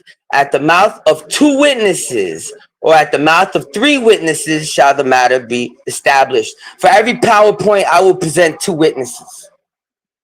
If you want me to read this just to like make Jeremiah look even more like stupid, I could do that, but let's continue on. PowerPoints. My first PowerPoint would be my medical science PowerPoints. Cannabis has also had a long history. Let me back up so you can see the whole. There we go. Cannabis has had a long history of being used for medicinal purposes as a recreational drug. I don't consider it recreational. I don't consider it a drug known by several slang terms such as marijuana, pot, or weed. Various cannabis strains have been bred. Hey, cut your mic. What's cut up? your mic, man. Yeah. I got my mic muted. All right, you good? Come on, good. Come on. Yeah, I got my mic is good, brother. I think you had your hand over. You had your hand over something. You good now? Come on. All right, where am I? Various cannabis strains have been bred, often selectively to produce high or low levels of tetrahydrocannabinol (THC), a cannabinoid and a plant's principal psychoactive consultant. Compounds such as hashish and hash oil were extracted from the plant. More recently, there has been interest in other cannabinoids like cannabidiol, CBG, and CBN. You know, and that's what was found at a lot of the sites. Okay, what happened here? Bring that down. All right, whatever. The most abundant type of receptor in the brain is the cannabinoid receptor, type 1 CB1, as I spoke about before in the earlier round. It is a G protein COP receptor, CPCR, and is found throughout the brain, particularly in regions like the neocortex, hippocampus, basal ganglia, and cerebellum. CB1 receptors are primarily target for THC, a psychoactive component of cannabis, breast and milk cannabis receptors. Cannabinoid receptors, both CB1 and CB2, are present in mammary and epithelial cells and can be activated by cannabinoids found in breast milk. These receptors are also found in other tissues, including the central nervous system and immune systems, while the endocannabinoid system is naturally present in breast milk and plays a role in infant development.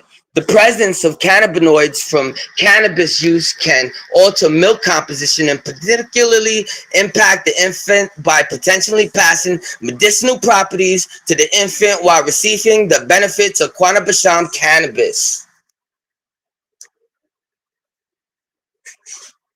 The endocannabinoid system, ECS, is a complex cell system found in all vertebrates, including humans, that plays a crucial role in regulating various and psychological processes. It helps maintain homeostasis, the body's internal balance, by influencing functions like appetite, mood, sleep, pain, sensation, and more. Endocannabinoids are naturally produced in the body and act as chemical messengers, regulating various bodily functions like sleep, mood, appetite, and pain. They are part of the endocannabinoid system, which includes receptors located in the brain and throughout the body. These messengers bind to these receptors to influence the cell communication and maintain homeostasis, internal balance. Can you pause my time right now? So I can add a slide? 5 minutes. Is that possible? 5 minutes and 30 seconds. All right, it's not possible to pause it. So if not, I'll just add the slide later. Yeah. All right. You paused it, brother? Yeah. All right. All right, pause it for me so I can pull up the slide real quick. Hold up. I want to show you. You know, I learned from my debate. Show these people the stuff that you're talking about. So I'm gonna show you. the receptors, the pictures that right. Shout out my boy Sergio. Shout out my boy Sergio.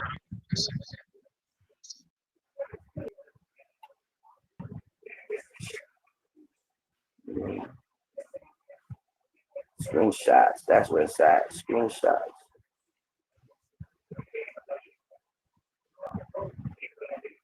All right, we got it. Here it goes.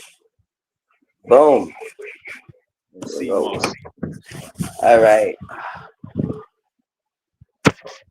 These would be the human endocannabinoid system. And as you see, CB1 is primarily the most found in the body, in your brain. So Yahweh would bless us, like I said, with the number 1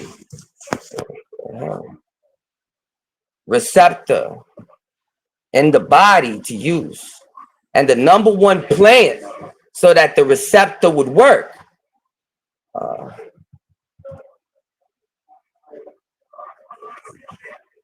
As you see in the slide. All right, and I'm gonna get back to, you could unpause my time in 2 seconds, get back to my reading. All right, I wish I knew how to, okay, right there, push that button.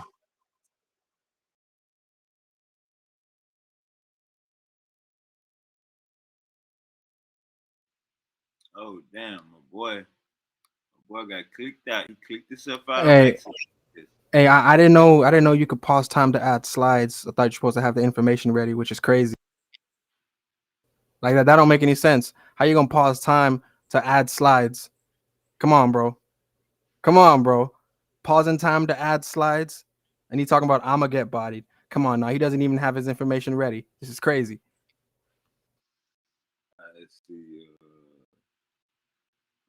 Martin came back up in here. Peace to everybody tapping in, man. Like, share, and subscribe. Like, share, and subscribe, man. We got a crazy one going on. It's we in the Bible. It's we in the Bible.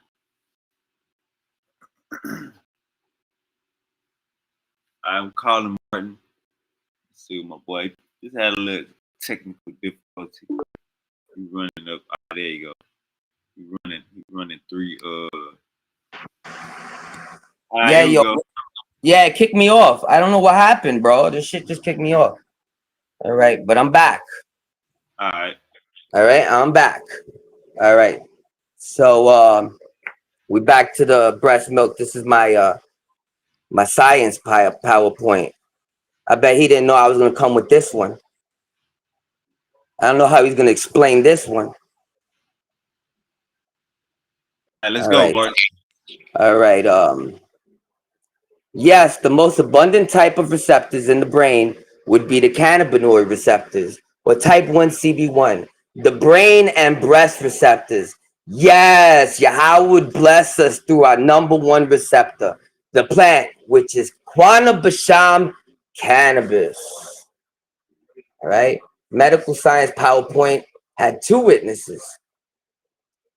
All right. The etymology of the word cannabis and Qanah Basham. In ancient Mesopotamia, specifically in Assyrian and Babylonian cultures, cannabis was referred to by several names based on its use. Here are some of the names used in their context.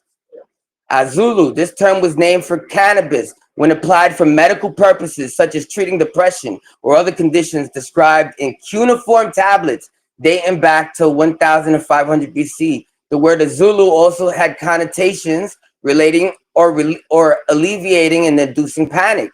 Cunibu was another common name for cannabis, often used when it was an ingredient in religious incense. The Assyrians used to use cannabis as incense in the 7th and 8th century BCE, referring to it as kunud or kanud. This term might signify a way to produce smoke. Some sources suggest the word cannabis itself may originate from the term ganzi-gu or ganja. This Assyrian term translates Where am I at? This Assyrian term translates to the drug that takes away the mind, reflecting a potential awareness of the psychoactive effects of cannabis. These terms recorded in cuneiform tablets provide valuable insights to the uses and perceptions of cannabis in ancient Mesopotamian societies. In Sumerian, cannabis was known as kunabu. This term is thought to be the origin of the modern word cannabis. The Assyrian term Kunabu also refers to cannabis, is considered as related term and may also be a source for the modern word. In Neo-Assyrian Akkadian, cannabis was referred to as Kunabu, again, documented in cuneiform and Asinutura. This word is considered potential origin for the modern word cannabis. The earliest writings of Qanah Basham would be located in ancient Mesopotamia, the cradle of civilization. But aside from that, the earliest writings would be found in the Dead Sea Scrolls. And I'll get into that in the next round. Archaeology, PowerPoints, residue of cannabis were found in ancient temples, dating back to the period predating the Dead Sea Scrolls. This suggests the use of cannabis in ancient Israelite religious rituals. Some sources suggest the Hebrew sect responsible for preserving the Dead Sea Scrolls, the Zadokites, who were known as the Essenes. The word Essene just means healer, were the same Zadokites from the Torah who kept the charge of Yahweh when all of Israel went astray, including the Levites. That would be found in the book of Ezekiel, chapter 44, verse 1 through 15. And additionally, based on the information available, there's potential connection between the Essenes and the ancient Egyptian therapeutics. Primarily through the Therapeutae, they were often described as a sister sect to the Essenes and are believed to have resided as Jewish aesthetics. Potentially related to the Essenes are also linked to cannabis in their contemplative practices. Therapeutic practices, modern Essenial and Egyptian therapeutics involve various techniques including energy work, body work, and aromatherapy. These therapies are said to purify the physical and subtle bodies and address imbalances leading to disease. The Syrian and Egyptian therapies employ elements like concentrated oils, voice attunement, archetypes, and hands-on healing, working on energy points and subtle bodies. In summary, these connections stem from the Therapeutae, a potential sister sect of the Essenes based in Egypt, who likely used used cannabis, Qanah Basham, also focusing on holistic healing. And my source for that is Philo. I got a picture of him. I'm gonna show it off. Philo experienced some sort of identity crisis indicated by a passage in on his special laws. In this work, he describes his longing to escape from worldly cares to a contemplative life, his joy at having succeeded in doing perhaps the Egyptian Jewish aesthetic sect of the Therapeuta described in his book Treatise on the Contemplative Life, and his renewed pain at being forced once again to participate in civic turmoil.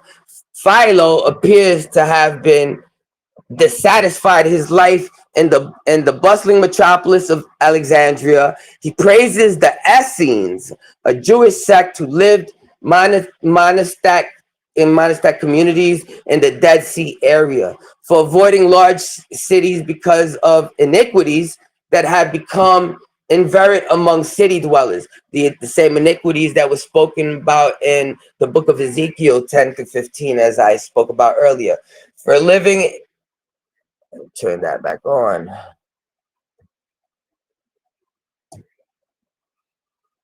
What happened? All right. Right, we'll go right here.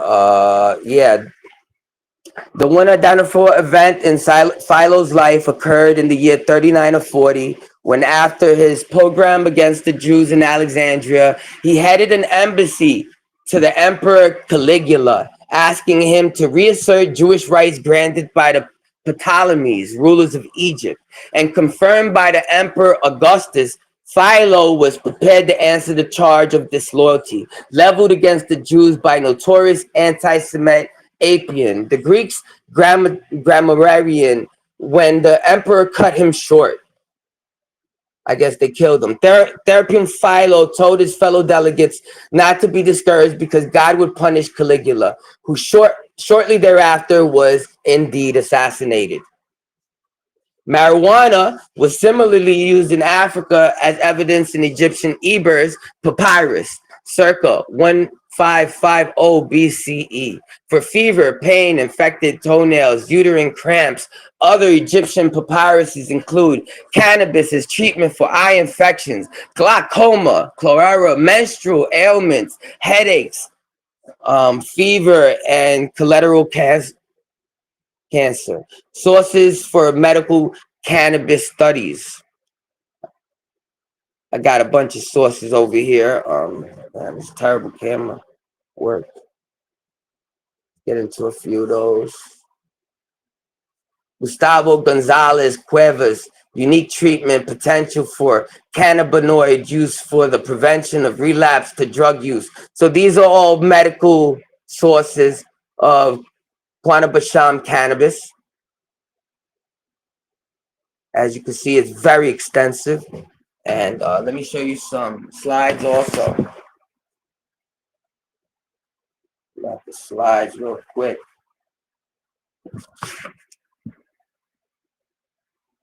Right.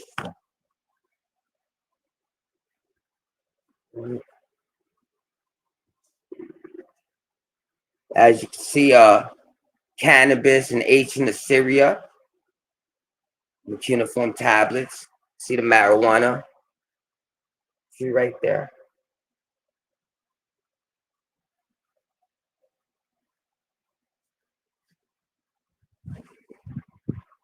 And this all goes down in Mesopotamia, the cradle of civilization.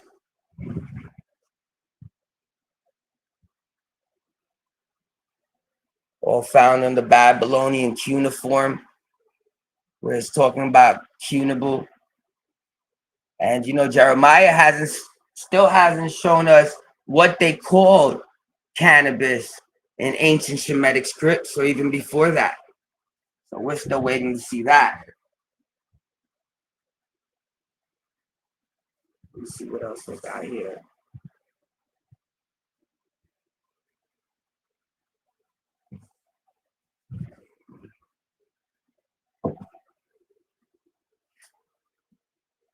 So far back as the Babylonian Empire, they were using Qanah Basham, or Qunable, they were calling it back then.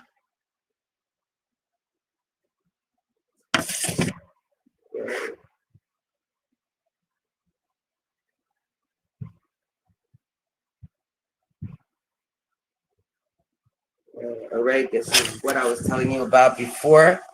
Ezekiel 44, 10 through 15. I don't know why it's backwards, but let me see. Right there it says, but the priests, the Levites, the sons of Zadok that kept the charge of my sanctuary, when the children of Israel went astray from me, they shall come near to me to minister unto me, and they shall stand before to me to offer the fat and blood, saith Yahweh Adonai. So this is why we're going to go into the Dead Sea Scrolls. It says right here, the Essenes were allegedly the authors of the Dead Sea Scrolls and were settled by the Dead Sea, the ancient source that locates their sister sect, the Therapeutic, as being by the shores of Lake Mortis in Egypt. No scholar has previously sought to locate where exactly on Lake Mariotis they were settled, using clues from the Essene sites around the Dead Sea as an attempt is made suggest a specific location for the Therapeutic, since there are signs of medical activity at many of the Essene sites. A site with medical association is also sought for the location of Essene's sister sect in Egypt. A suitable site is found at Cannabis. All right. And this is that guy Philo, who talks about the Essenes and the therapeutic, and he's the main source that speaks about all of that.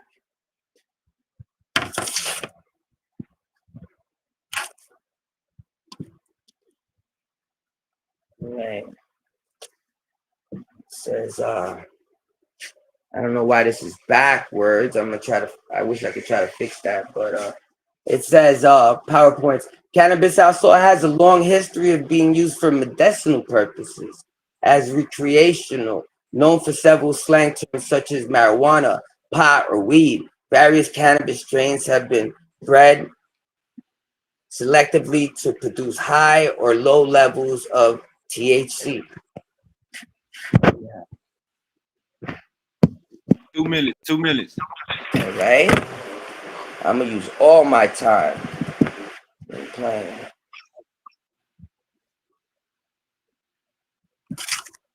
Let me flip the camera too for the last remainder. On the front facing. Boom. Is that able to be read properly? Like, can you see that now? Like properly?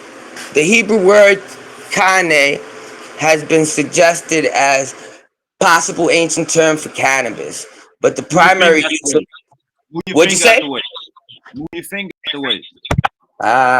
Okay. Is that better?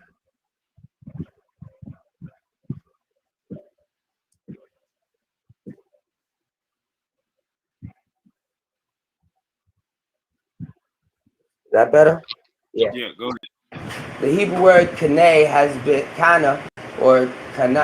has been suggested as a possible ancient term for cannabis, but the primary use of the word appears to be reed and related meanings, making cannabis connection uncertain. That's what they're saying. But for years they've been saying that Qanah Basham is cannabis, and now we even have the archaeological evidence that proves it. All right, Tom. All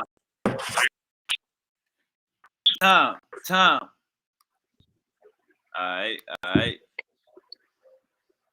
Woo! Yeah. Yo. Going into the second round, gang. Yo. It is going into the second round. Jeremiah, let's get some money. This is crazy. He just proved my point without even knowing. Oh my God. Oh my, this is crazy. All right, let me share my screen. Watch this, bro. Because he's talking about other Semitic scripts. He mentioned Kunabu. I'm gonna bring that up in the third round. Don't worry about it. So watch this. See, is my screen sharing? Yep. All right, watch this. So check this out. So round 2, linguistic analysis of Qanah, and more importantly, that Qanah Basham is not cannabis. Now that the archaeological aspect has been broken down and proven that cannabis being used on a shrine in Judah with dung would have been a violation of Torah law, let us now move into the linguistic aspect, where I will further prove that Qanah Basham is not cannabis. Joshua 16:8, Brook of Qanah. From Tapua, the border went westward to the brook of Qanah, and its outlets were to the sea. This is the heritage of the children of Ephraim according to their families.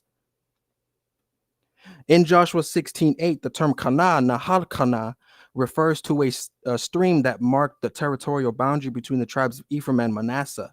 The word Qanah is a proper locative noun derived from the feminine form of Strong's H7070, Qaneh, the same root used in Qanah Basham from Exodus 30:23.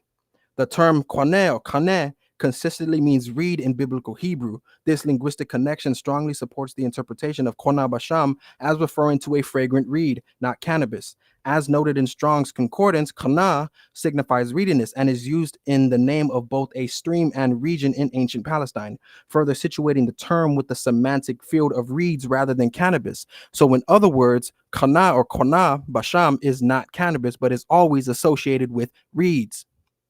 Now, since Martin believes that Qanah or Qanah is associated with cannabis, he'll have to prove that it means a city or region or stream of cannabis. If he can't do that, then that means Qanah or Qanah, and more importantly, Qanah Basham is not cannabis. So this is the relevant Hebrew right here for Qanah Basham, right? In Exodus 30:23. And we read here, it translates in the JPS as sweet calamus.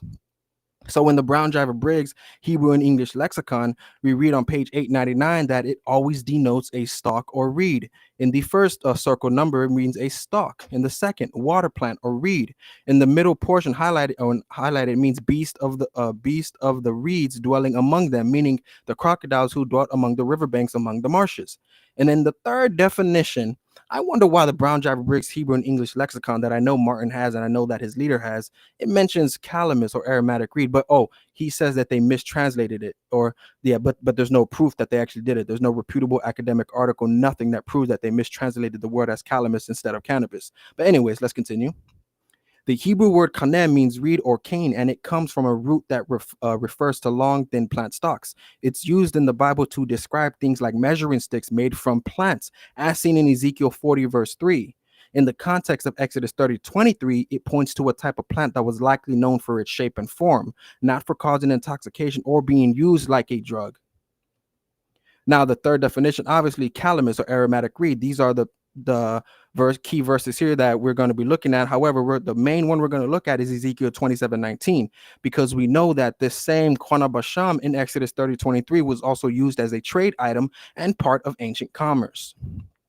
And so the third definition, Qanah or Qanah, definitely denotes calamus or aromatic reed. And this helps show that it's talking about a plant used for anointing oil, especially in Exodus 30:23. And the dictionary doesn't say it's cannabis. Instead, it connects the word to calamus, a sweet-smelling reed that was often used in religious ceremonies and perfumes. This makes sense because the verse is about ingredients for holy oil, and calamus was a known trade item used in temple rituals, especially by the priests. So this is a book here, The Oxford History of the Biblical World, edited by Michael D. Coogan. And when speaking of the land of Israel or the Levant in the bottom highlighted portion, you see here where it states, along its length from Damascus in the north and southward to the eastern arm of the Red Sea and beyond to Arabia ran the king's highway, the principal route for traders in incense and spices. Now, in the geography of Strabo, book 16, chapter 4, section 19, he states the country of the Sabaeans, a very populous nation, is contiguous and is the most fertile of all, producing myrrh, frankincense, and cinnamon. On the coast is found balsamum, and another kind of herb of a very fragrant smell, but which is soon dissipated. There are also sweet-smelling palms and the calamus. Why doesn't Strabo say anything that has to do with cannabis, Martin? I'm not even gonna get into it. Never mind. So now in the Jacinius Hebrew and Chaldee lexicon to the Old Testament, under H7070, it states this: cane, reed. To this answer the Greek and Latin kava or kana. Now in the green highlighted portion, it states specially a reed growing in rivers and marshes, aromatic or sweet-smelling calamus. And it's very important that we understand the green highlighted portion here where it states a reed growing in rivers and marshes, because we then see in Theophrastus, Inquiry into Plants, books 6 through 9, specifically book 9, chapter 7, section 7, line 1, where it states sweet flag, which is calamus, and ginger grass grow beyond the Libanus between that range and another small range, and the depression thus formed, and not, as some say, between Libanus and Anti-Libanus. But where the calamus or sweet flag and ginger grass grow, there is a large lake, and they grow it in the dried up marshes, covering an extent of more than 30 furlongs. They have no fragrance when they are green, but only when they are dried, and in appearance they do not differ from ordinary reeds and rushes. But as you approach the spot, immediately a sweet smell strikes you.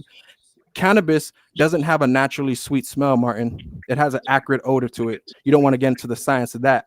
But going back to the Jacinius, there's a reason why it says a reed grown in rivers and marshes, because calamus was known to grow near dried up marshes and rivers. Now let's go to the Theological Word Book of the Old Testament, where it states this noun is primarily a general term for marsh plants. It can also designate rushes, seaweed, or marsh reeds. Etymologically, the same word is related to the Egyptian marsh plant or papyrus and sea of reeds, Yam Suf. So now, if everybody can see this, I hope everybody can see this. This is a book called Meccan Trade and the Rise of Islam by Patricia Crone. She states, a reed described as aromatic, Qanah Basham, is mentioned in the Old Testament, where it is always found in the company of at least one Arabian product, and where the Phoenicians of Tyre are said to trade it in it. That's Ezekiel 27.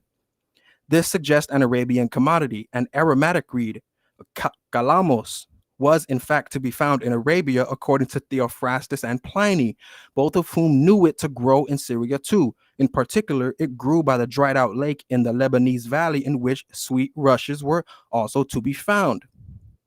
It grew in South Arabia too, according to Agarthachides, and the Manian who sold myrrh and calamus in Egypt is attested in inscriptions of 264 BC. According to Pliny, calamus also grew in India, and Dioscorides identified it as Indian toot court. I don't know what that word is, anyways. But moving further down, it states Islamic sources identify calamus as primarily Iranian. It was imported during a Khwarizm. I don't know. That's a weird Arabic term. I don't know. Understand that. But continuing on page 266, he states, or it states this. As for the plant that bears the name Acorus calamus today, Muslim authors were familiar with it under its Indian name Khwaj.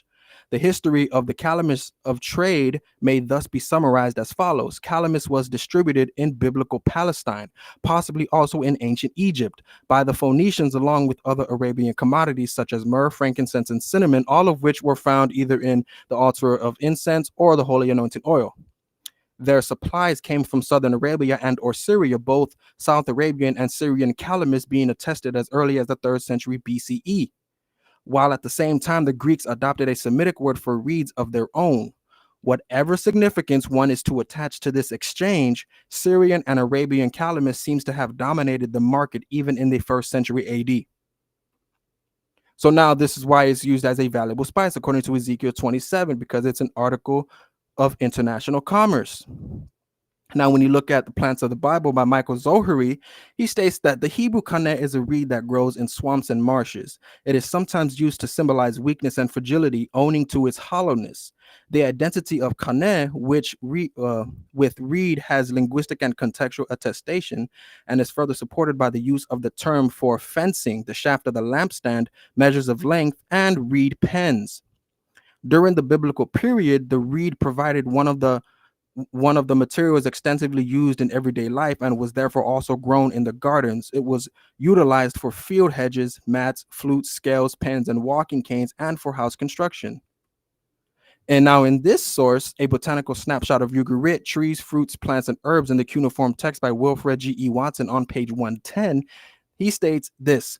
The South Palace seems to have had the monopoly in the provision of trade in raw material and the produce of agricultural forestry and all kinds of plants, including wood for building, resins, perfumed oils, and medicinal and hippiatric plants. Now, in Pliny, the Natural History, book 12, chapter 48, he mentions this.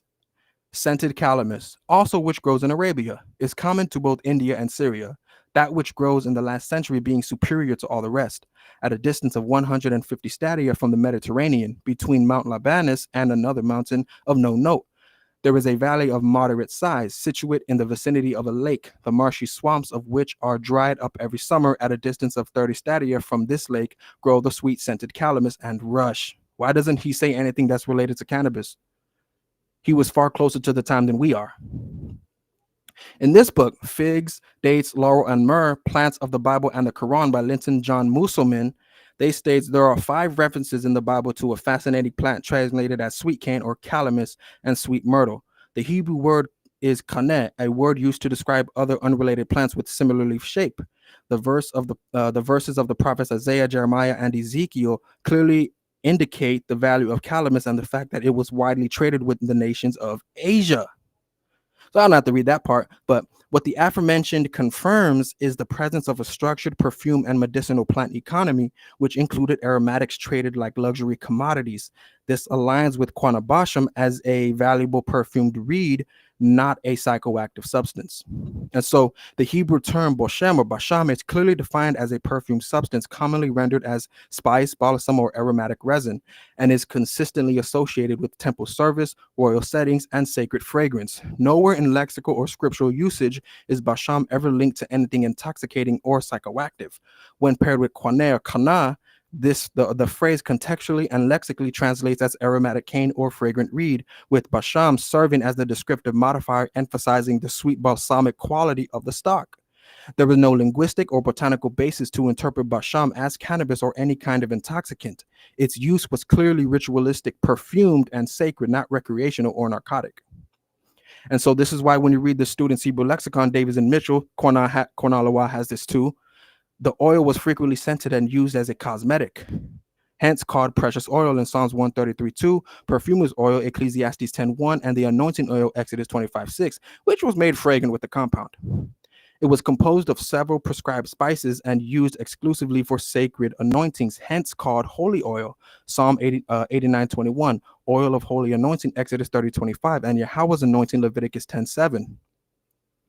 Again, in the Theological Word Book of the Old Testament, it states the oil being prepared according to prescription was sprinkled on officials and their garments, but poured on the head of the high priest. Described as holy, its application to tabernacle and its furnishing sanctified these. The setting apart of man and things to God's service is better understood and appreciated through the tangible symbol, in this instance, a fragrant oil. This is what you read in the botanical snapshot of Ugarit. This substance was used in fragrant oils. And so now let's get into other, Semitic is one of them, and Martin said I wasn't going to do that, but he didn't know I have this. Wolf Leslau, a comparative dictionary of Ge'ez. There is a word here on page 450, which is either named Okasimot, Okasimat, or Quasimot, and it means aromatic cane. Calamus reed, why doesn't it refer to anything like cannabis, Martin? Let's go to another one, Lexicon Syriacum by Garoro Brockelman. He mentions it too, Calamus. Or on page 689, Calamus, of course, Calamus scriptorius. Why doesn't he say anything that has to do with cannabis, Martin? Let's go on to page 93, where it mentions dulcis suavis. I bet you don't know what that means. And then let's go down to odoribus imbutus. This is all referring to a sweet, fragrant smell. Nothing to do with cannabis, because cannabis does not naturally smell sweet. It has an acrid odor according to the science. Within the framework of Qanah Basham, the highlighted passage of 93 of Lexicon Syriacum elucidates that the Syriac term, plausibly a cognate or transitional counterpart to the Hebrew Qanah Basham, encompasses the meaning imbued with fragrances or perfumed, as evidenced by this etbayal form, supported by the citation Jod EV 2:33:18. This interpretation harmonizes seamlessly with the biblical depiction of Qanah Basham as a fragrant constituent, thereby reinforcing its significant role in rituals that feature aromatic substances, far removed from anything psychoactive within the context of Exodus 30:23.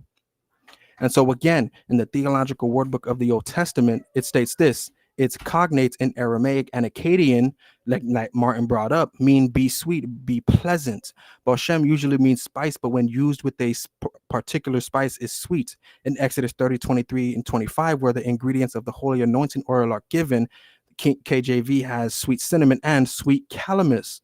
GB identifies the Cinnamon Basham or the Qanah Basham as fragrant pure calamus or cinnamon and calamus odoratus of the Greeks and Romans, respectively. So now, the Hebrew Qanah contains the consonants kaf, nun, and head. I'm just doing it how I understand it, with quaf articulated as a deep uvular stop, unlike the vela k in the Greek cannabis.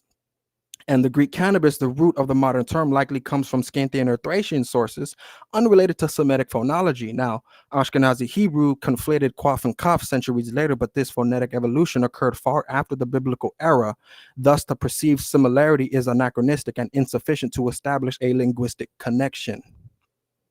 And so the term Qanah shares cognates across Semitic languages such as Akkadian Qanu, meaning reed or stalk-like plant. He's not going to find any Assyrian dictionary which is going to say that it is indeed cannabis. He's not going to be able to do that.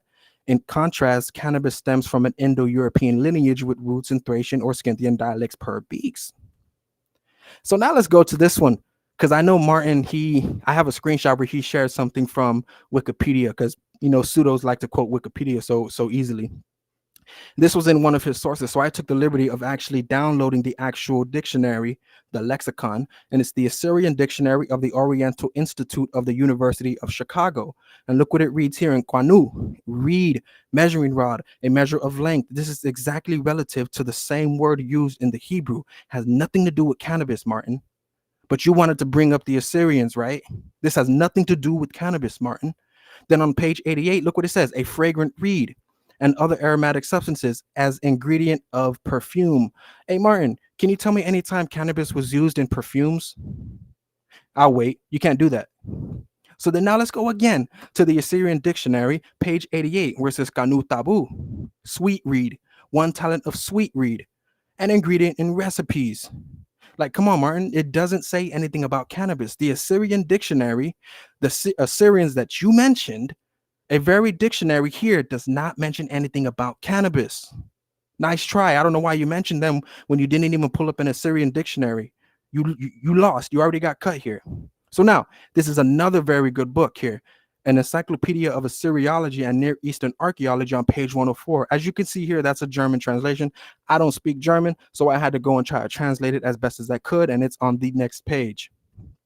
It says hemp can only be identified in Mesopotamia from a late period onward. However, it was apparently widely cultivated in the Hellenistic period as it was very inexpensive. It likely only became known around the middle of the first millennia BC, at about the same time it reached Greece. So far, there is no successful identification of Indian hemp seeds in earlier periods. The proposal by W.F. Albright to interpret martakal and mastakal as hashish has not held up, nor has the identification, 2 minutes, I bet, identification with the plant azalu, the same one that Martin mentioned? Yeah, nice try, Martin. It is always the entire plant, not the psychoactive seed alone, that is named. Therefore, azalu that Martin mentioned is also unlikely to refer to hemp or hashish. Nice try, Martin. You need to stop being pseudo. Stop just copying and pasting things off the internet that you see. Actually get books and read, Martin. So the key points to consider: cannabis is not attested in early Assyrian or Babylonian text. RLA does not equate any known Akkadian plant term with cannabis, not azalu, not martakal, not gunabu, which I will show in the third round. Even commonly proposed identifications have been rejected by leading scholars. Cannabis' appearance in Mesopotamia was late Hellenistic and not foundational to ancient Assyrian rituals or anointing practices. And so again, in Theophrastus' Inquiry into Plants, we see here again, now this is talking about used for perfumes. And I wonder, Martin, why is cassia, cinnamon, spikenard, and myrrh all ingredients that we see in Exodus 30:23, whether it be in the altar of incense or the anointing oil, why are they all mentioned in the same source next to calamus? I mean, Theophrastus, if it was cannabis, he should have mentioned it. Same thing with Philo, same thing with what was his name? Pliny. Same thing with other people. Why is it mentioning calamus instead of cannabis? Where's this cannabis at? Can you show us any trade routes, anything that traded with cannabis the same way they did with calamus, Martin? I doubt you can.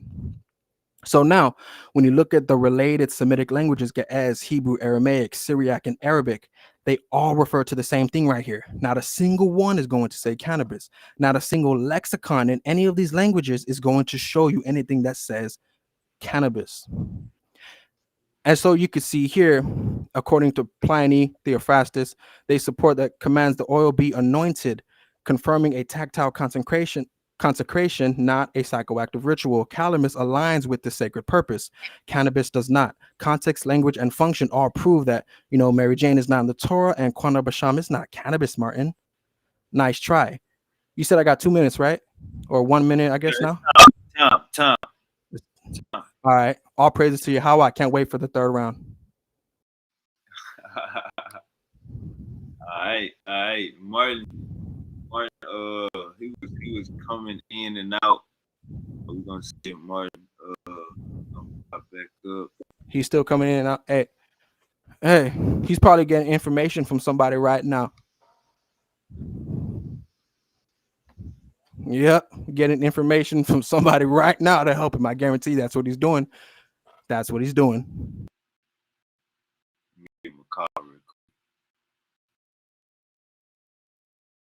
See, but he said I wasn't gonna go into any related languages to Hebrew. Oh, okay, okay.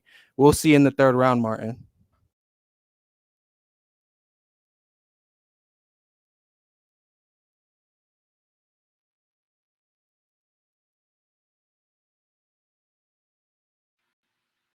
Hey, we got let me read some of these. We're going into this my boy Martin about the bottom of the second. Um hey man, they coming for both heads, man. I'm seeing Misery saying one side ain't got no sources. One side, man, got Chris Bennett in the building. He says, Super Wavy, have me on if you want to understand how Qanah is cannabis with Taylor Rod. Happy to go over it. All right, Asher says, what does pure read mean? Let me see. Yeah, man, we got everybody in the building, man. Everybody in the goddamn building. I'm confused. I'm confused how Martin is gone right now. I ain't gonna lie. Maybe I'm telling you, he's trying to get sources from somebody right now, bro. That's what he's doing. He's acting like his phone is messed up and all of this and that, which is cool. It's okay. I just know I don't do that. I don't need help because I do actual research in actual books. I don't take information from cannabis advocates, which is kind of weird to me, but that's Martin.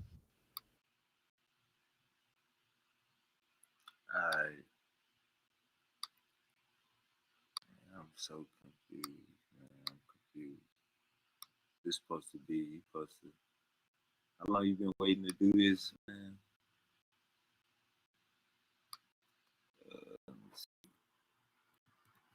Asher's Orchard says, and God said, behold, I have given you every herb bearing seed which is upon the face of all the earth, and every tree in which of the fruit of the yielding seed to you it shall be. Yeah, that doesn't prove Qanah Basham or Qanah Basham is cannabis. So I don't know what you're doing. That just means what it means. Nice try. Chris Bennett says none of Wick's sources came after Telluride, so these people never even knew about it or addressed it. They had no word for cannabis even. How you feel about that? Yeah, of course they don't have a word for cannabis because the cannabis is not in Exodus 30:23 and Qanah Basham is not cannabis. So of course they don't have a word for it. What you talking about? Okay. Asher's Orchard says, what does pure read mean? Listen, I'm not gonna answer any more questions. We're in a debate right now. Nice try. Okay. All right, we got Martin back. Hey, Martin, it's I still can't get on this fucking tablet shit. I'm it's the all bottom of the stressed up. second. You talking all this trash. It's the bottom of the second. You ready? And yo, you wanted You might as well forfeit. what was that shit that I just had for you right here? You heard me, Martin?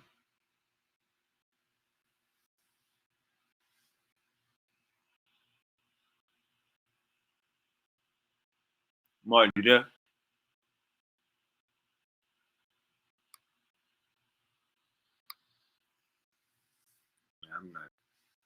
I'm not sure. I'm not sure what the hell Martin got going on, man. I'm confused. I swear to God on my mom. Yeah, we at the halftime point as far Hey, as the bottom. all I'm saying is he said I wasn't gonna show related languages to Hebrew, but I did that. I even went to the same Assyrian lexicon that he had a screenshot of or posted on Facebook, which he quoted from Wikipedia, but didn't bother to actually look in the actual source. He just did a screenshot. That's all he did.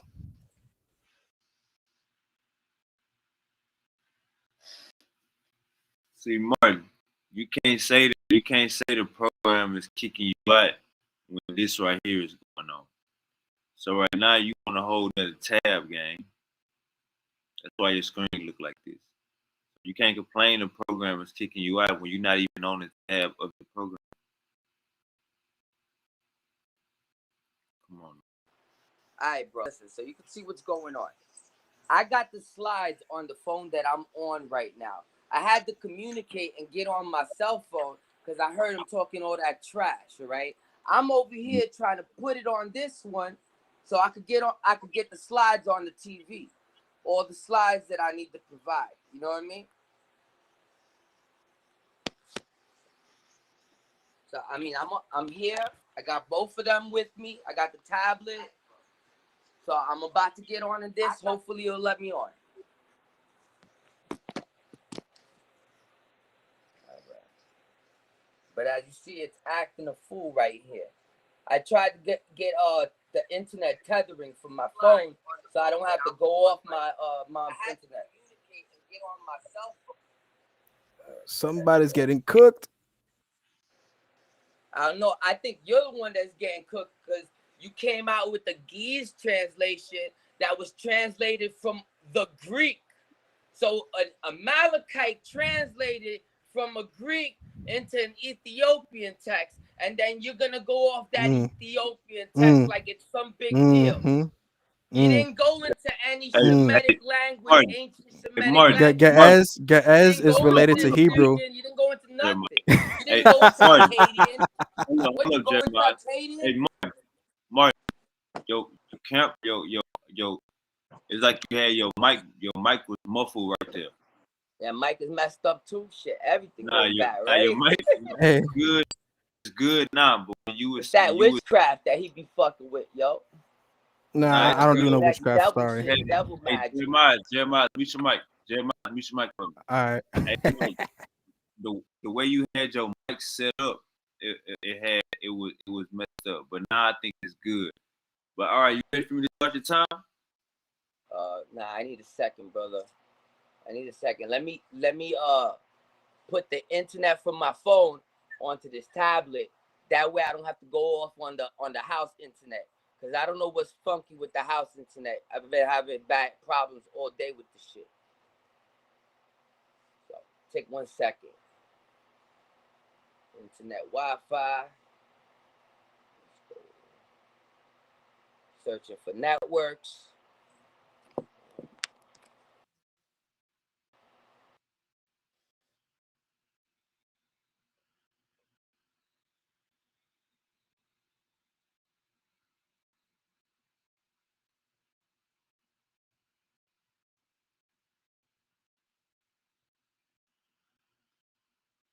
Shout out Bantu, man. Shout out Bantu. My boy Martin, man. They must be having a storm going on in Florida or something right now. I think they have a storm going on. Oh man. Hey, real quick, I know I just want to say Ge'ez is a Semitic language and it's related to Hebrew. There's no way to say it's not. That's all I'm saying.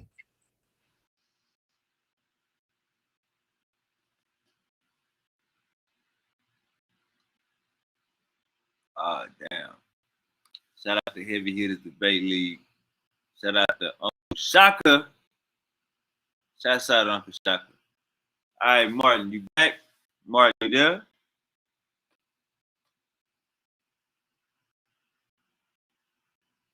Hey, Martin, we really couldn't even see the TV anyway. So you really could just talk. You know what I'm saying? You hear me, Martin? You gotta come back to the tab, Martin. You gotta come back to the right tab. That's why you say kick you out, Martin, because you don't be on the right tab. Come back to the right tab, Martin.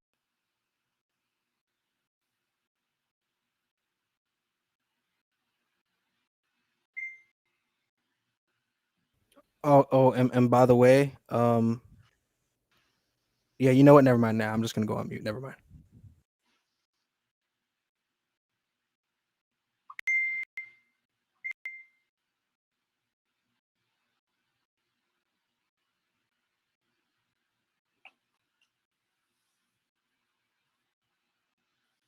Hey, Martin, yeah? Come back over here, Martin. Get off Facebook. Come back over here. Martin, come back on this tab. Getting back on this one, and now Come back I'm on gonna this get tab. on this Hey, one. hey, Martin. Yes, Hey, sir. Martin. I'm listening. Hey, I'm listening. nobody can see your whole TV. So just do your 20 minutes and let's get to the third round and do your 20 minutes. Just speak, brother. We don't gotta All see right. nothing. Because you wasting time. You wasting time. We don't gotta see nothing. Just prove your point.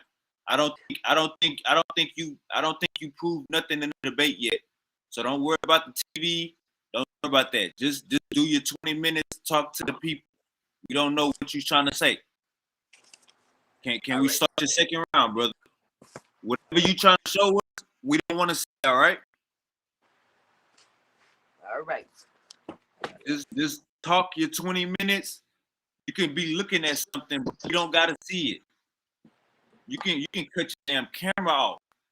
But let's do this. Let's do your second round. Let's get this shit over with. We're wasting time, all right?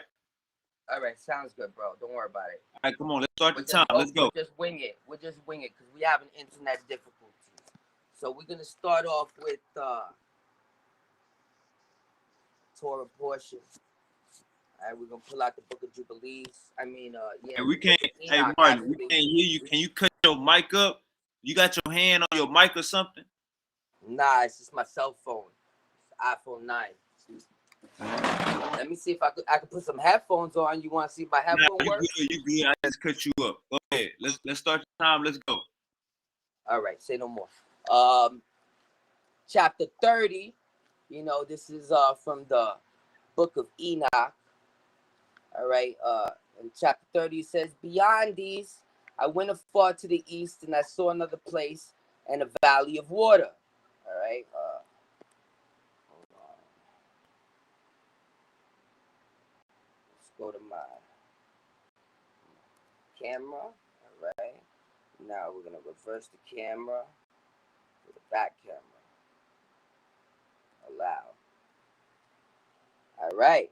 Now we good. Now you can see chapter 30. "And beyond these, I went afar to east, and I saw another place, the valley full of water, and therein there was a tree, the color," and then it's got like a question mark right there, so you can't really see it, "of fragrant trees, such as the mastic." And I'm gonna show you in the actual Hebrew where it says Qanah Basham for that. And on this, because they got it as fragrant trees, but it's really Qanah Basham. And on the side, fragrant cinnamon, and it says cinnamon over here, but I'm gonna show you that the Hebrew word for cinnamon is different than the one that they got. So they mistranslated that again terribly. And then I'm going to show you also from the Book of Enoch, chapter 32. "And after these fragrant odors, I looked towards the north over the mountains, and I saw 7 full of choice nard and fragrant trees of cinnamon."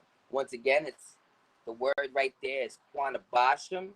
It is not cinnamon, because I'm going to show you the Hebrew word for cinnamon, and it's not cinnamon. All right.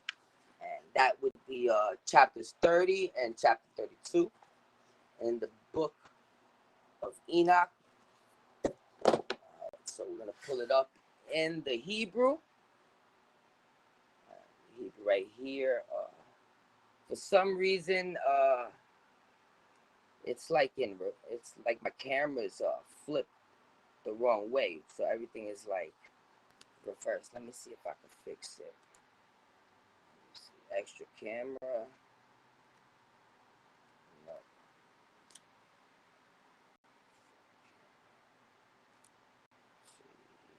Back telephone camera. How about that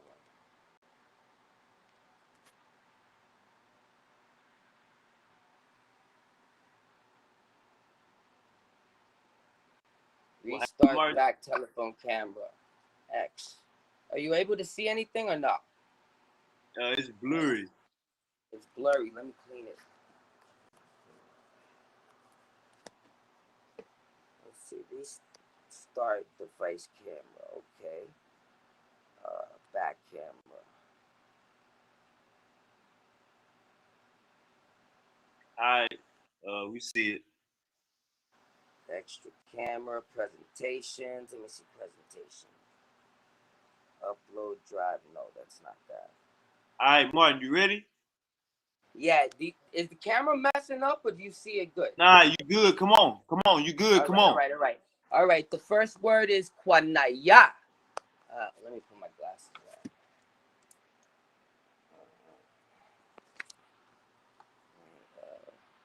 You just clicked off. All right, go ahead. All right. So camera.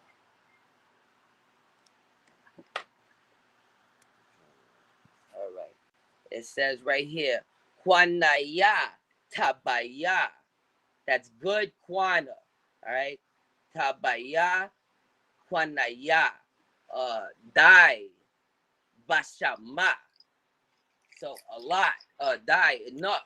Bashama. So Qanah Bashama. That's Qanah Basham. All right. We used to throw Y's and everything. Right here it says Qanam Bashama. Once again, Qanah Basham. Qanam Basham. Usually when you have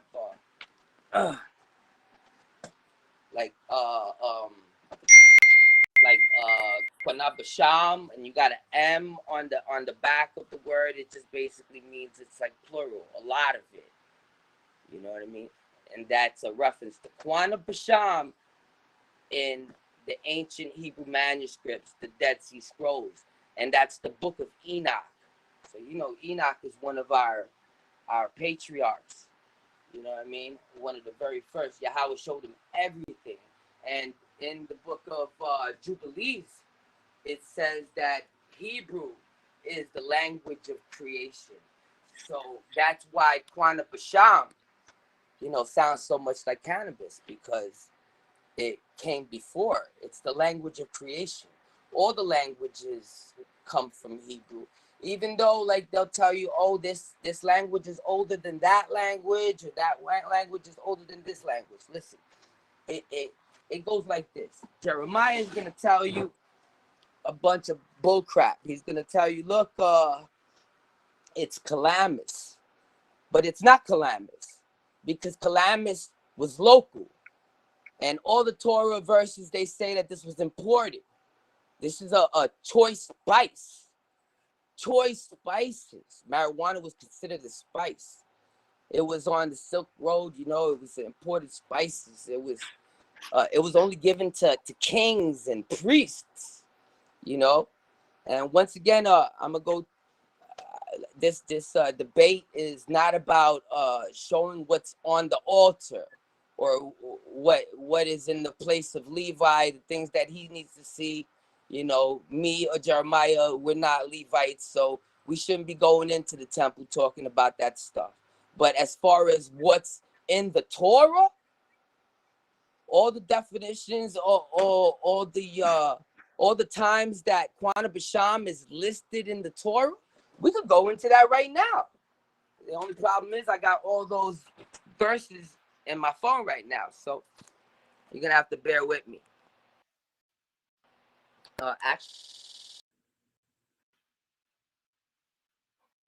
And it says, Yahweh instructed us to anoint the ark of the covenant, the tabernacle, the incense altar, the kings, the priests. Isaiah 43:24. You have not bought me, Qanah Basham. Yahweh's upset. You didn't bring it. He brought up the fact that dung was used. Dung was a heating source, an energy source since ancient days. He's too stupid to understand that. He's like, oh, defecation. No, Yahweh instructed one of our prophets to use cow dung for his bread, to make his bread. So I'm going to pull that up also. I had all these notes, round 3 is I'm going to have to go off the head. because of the fact that all my notes are on my phone, and you know, I was gonna use it to put it on the big screen. So now I gotta go back and forth. But it's all good. We're gonna disprove everything homeboy said. He never was able to show us any archaeological proof of calamus being used in any of the temples.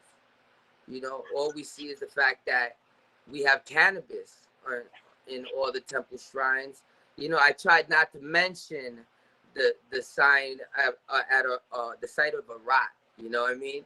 But there's really no reason not to talk about it. You know, it was one of the ancient sites that Israel used to sacrifice to Yahweh, and also in ancient times, it's no secret that the kingdom of Israel, they went astray after the ways of the other nations. You know, they started you know, worshiping Asherah, you know, the goddess of fertility, you know, an Assyrian goddess. These are all the goddesses and gods that they were worshiping in Babylon. That Yahweh told us to stop doing that, and eventually Hezekiah cut that off with the reforms of Josiah and Hezekiah. And as far as did we used to burn Qanah Basham inside the temple, yes, it was spoken about in the Torah. It states in many places in the Torah that they burned Qanah Basham, even to other gods, you know, in the temple. You know, as far as an offering being defiled because they use cow dung as a fuel source, that's just ridiculous. And the fact that they use Qanah Basham, you know, it's no secret that the aroma was pleasing to the gods.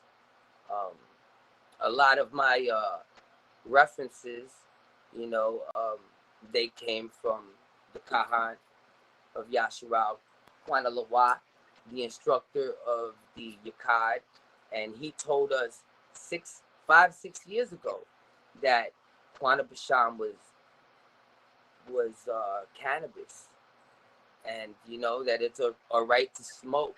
And he went in and he showed us where it was located, you know.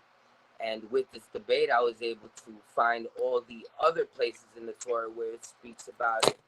And I'm gonna pull them up right now so I can read it to you. Because if you take all these verses and you put them in order, you can clearly see that Yahweh was talking about marijuana, cannabis. He's not talking about calamus. You know, like I told you before, if you take all the ingredients of Exodus 30:23 and you put them together in a potion, like, you're gonna get sick if you put calamus in there. You're gonna get very sick. You know, it's toxic. You're gonna get really sick. But if you put marijuana, you put cannabis in that, you're gonna get a healing potion. You know, and everybody knows that when you go to the dispensary, you know, you can get like lotion to heal your skin or heal yourself, cannabis, because this is Qanah Basham. I have a bunch of ancient, you know, he says he brought out the ancient language of the Ease. But yeah, all he did was read a translation, the bad translation from Greek onto Ethiopian. You know what I mean? So you translated calamus into Ethiopian. Good job, everybody. Let's give a round of applause for the dumbass. Good job. Good job for you. All right, now we're gonna actually read some languages, some ancient languages that cannabis actually, you know, the words in those languages. In Ugarit cuneiform, kunab, cannabis is known as cunable. In Armenian, it's called kanap. In Albanian, it's called kanep. In Greek, look at this. In Greek, it's called cannabis. Sounds like Qanah Basham or cannabis. Does it sound like cannabis? Yeah, because it is. It's cannabis. In Russian, konoplesia. Yeah, that don't sound like it. In Persian, in Qanah, you know, that Persian is pretty close. It's Shemitic. Lithuania, it's Cannabis. In Aramaic, it's Qanah. They say in the Syriac, like they say cannabis was likely borrowed from the Syriac cannabis, you know, because it's kunapa, but like I stated before, Al-Barai is the language of creation according to Jubilees. So that means they got it from us, not the other way around. Qanpa can also be translated as ropes of hemp. In some texts, there's also a term called tanuma, also found in the Comprehensive Aramaic Lexicon. In Hebrew, the Hebrew word panag is also seen to be cannabis.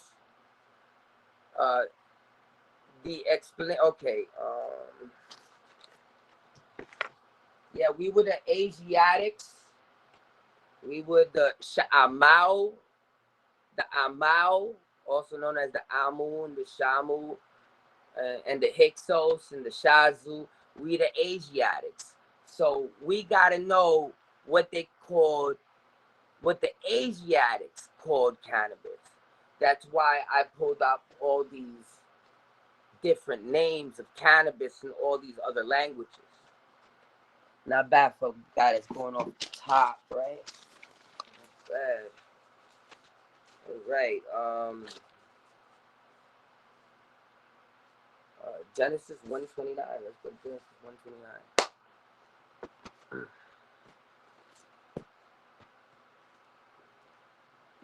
Genesis 1:29. Right there. Why not? Let's go real quick to it. Now, it's Genesis 1:29 is basically to show you that Yahweh gave us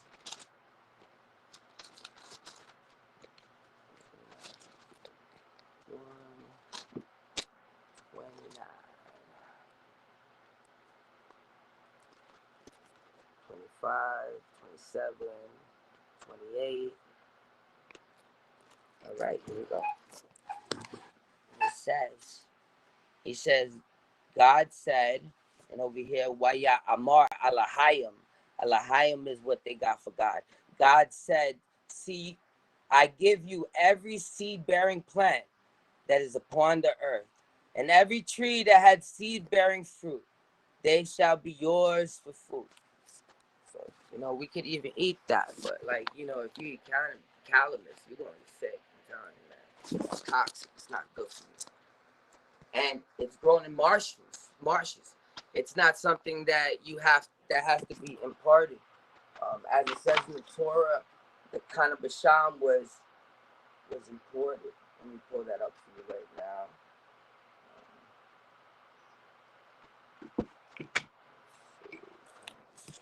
Imported.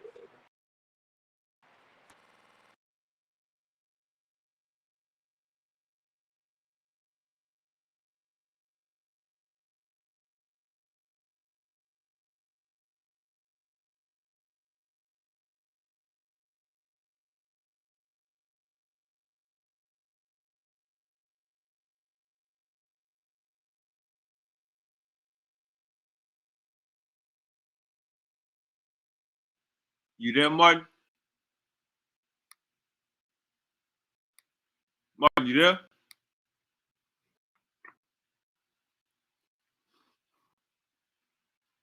Martin, you there? Yeah, I'm access. See me? Can you hear me? Yeah, come on, I let's feel go. you good. Almost everything I said to you. Yeah, I'm here, brother. Can you hear me? Yeah, come on, let's go. Every time you click off the tab, brother, you have technical difficulties. So I need you to stay here. Yeah, man. Yeah, we here. How much more time I got? You got 3 minutes. Three minutes. All right.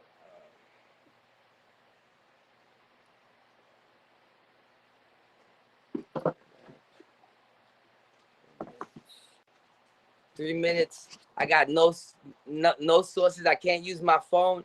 Shit crazy. Shit crazy. All right. Well, let's go up the head again. Basically, bigging up my sources. For example, Chris Bennett, one of my biggest sources. He's been looking up Qanah Basham cannabis for almost 30 years, and he was saying it was cannabis before the discoveries of Telerod were even made. Those discoveries came in like 2000, 2004, 2002, or something like that. So imagine for 30 years, you're getting ridiculed, getting laughed at because you're telling everybody, yo, there's marijuana. The ancients were smoking marijuana. The ancients were burning marijuana in the temple, excuse me, you know, and you're getting laughed at for all those years. You're bringing up, you know, all your sources from back in the day, from back in the early 1900s, like Sula Bennett, the OG. She was first to talk about, you know, Qanah Basham being cannabis and bringing up all the verses in the Torah. And for a long time, the academic community was avoiding these conversations. You know what I mean? But now, you know, they have to answer to all of this, you know, cannabis being found at the ancient sites. And once again, calamus is found nowhere. So, you know, he's going to tell you that this is calamus. But why was it not found anywhere? You know, it's in the marshes. Yeah. It was a mistranslation. The proper translation for Qanah Basham is cannabis. That's proper. That's all the way back to the ancient Shemitic manuscripts. That's what it was called in all the Shemitic languages, dating back to ancient time. That's what all the teachers of Israel have been teaching for the last 12 years. For 12 years, you've been hearing that Qanah Basham is cannabis from the Kahan and from Judah Natzarah and from all everybody that Yahweh has raised up to teach the Hebrew community, you know? And you want to go against all the teachers. That means you're going against the Hebrew community and you're going against Yahweh. If you're over there thinking that this is calamus, you know, and you're thinking that, you know, oh, we didn't used to burn it to the God because you know, marijuana gets you high. That's who said that? That's something that was just talked about recently, like in the late 1900s. They were talking about the devil's lettuce, like in the 1980s, something like that. Recent 1956 maybe. You know, nothing is that's not ancient time. They're just trying to hide it. They're trying to hide something that's gonna heal you, so that you can put something that's gonna make you sick in there. Jeremiah is trying to make a bunch of people sick. He's trying to lead people off, when the reality is Qanah Basham is cannabis. And I showed you all the information. I showed you in the Torah. I showed you ancient manuscripts. I showed you scientific facts. Time. All right. Hey, man. Hold up real quick, Jeremiah. Hold up. Hey, we going in around. Hold up, Jeremiah, mute your mic. Hold up real quick. Hey, we going in around go ahead, 3. go ahead. He is going in around 3. Hey, man, say, man, like, share, and subscribe. Like, share, and subscribe. We sorry for the technical difficulties. We are sorry for the technical difficulties. Jeremiah, I appreciate your patience. All right, Jeremiah, let's get this money. All right, while I'm trying to share my screen, I just want to say he's pulling the false equivalence fallacy, because he argues that because no calamus was found altar at a Judah, that must therefore mean Qanah Basham cannot be calamus. But what he's doing is trying to deflect the lack of archaeological evidence for calamus in the temple by suggesting there's no archaeological evidence for calamus, as if both are equally unproven. I'm trying to share my screen right now. Give me a second. And because calamus was documented in ancient trade and ceremonial medicinal contexts and grows in the exact marshy environments noted in the Hebrew lexicons. But while I'm trying to share my screen, can you see my screen? Yep. All right, cool. So I'm gonna just say this real quick. He brought up a bunch of languages that were not even Semitic, but he wants to say something about what I'm doing in bringing up Ge'ez, which is a known Semitic language. Russian is not Semitic. Lithuania is not Semitic. Albanian is not Semitic. So how are you going to tell me anything about Ge'ez when you're bringing up languages that are not even part of the Semitic language family? You are a contradiction, sir. Next, Genesis 1:29 does not equal Exodus 30:23. Nice try, Martin. And then he said Calamus was not imported. I literally read in the second round multiple sources that showed that Calamus was definitely imported. What are you talking about? You have not shown one source that showed cannabis was ever imported in anything. So do not talk to me about anything. And for you to bring up Chris Bennett, I predicted that in the premise round, bro. I literally said this is what you're going to do. And you did exactly what I said you were going to do. I told you, I predicted it. 100% accuracy. And then you said mistranslation, but we're going to get into that right now because you cannot show any academic source to prove there was ever a mistranslation. Only because Sula Bennett said it, that's why you believe it. That's appealing to ridicule, just like when you mentioned Chris Bennett. That's appealing to ridicule. No, not appealing to ridicule. I mean, appealing to authority. That's crazy, bro. That's crazy. You're appealing to authority. But anyways, so who is Sula Bennett, aka Sarah Benetoa? Sula Bennett, an anthropologist rather than a trained historical linguist, advanced claims about Qanah Basham based on superficial phonetic similarities to cannabis, but her argument lacks the methodological rigor required in comparative linguistics, especially across Semitic and Indo-European languages. There is no morphological, phonological, or etymological link between the Hebrew Qanah, which consistently means reed in Semitic usage, and any known Scythian or Indo-European term for cannabis. Her interpretation disregards both linguistic evidence and the established ritual context of the Hebrew terms.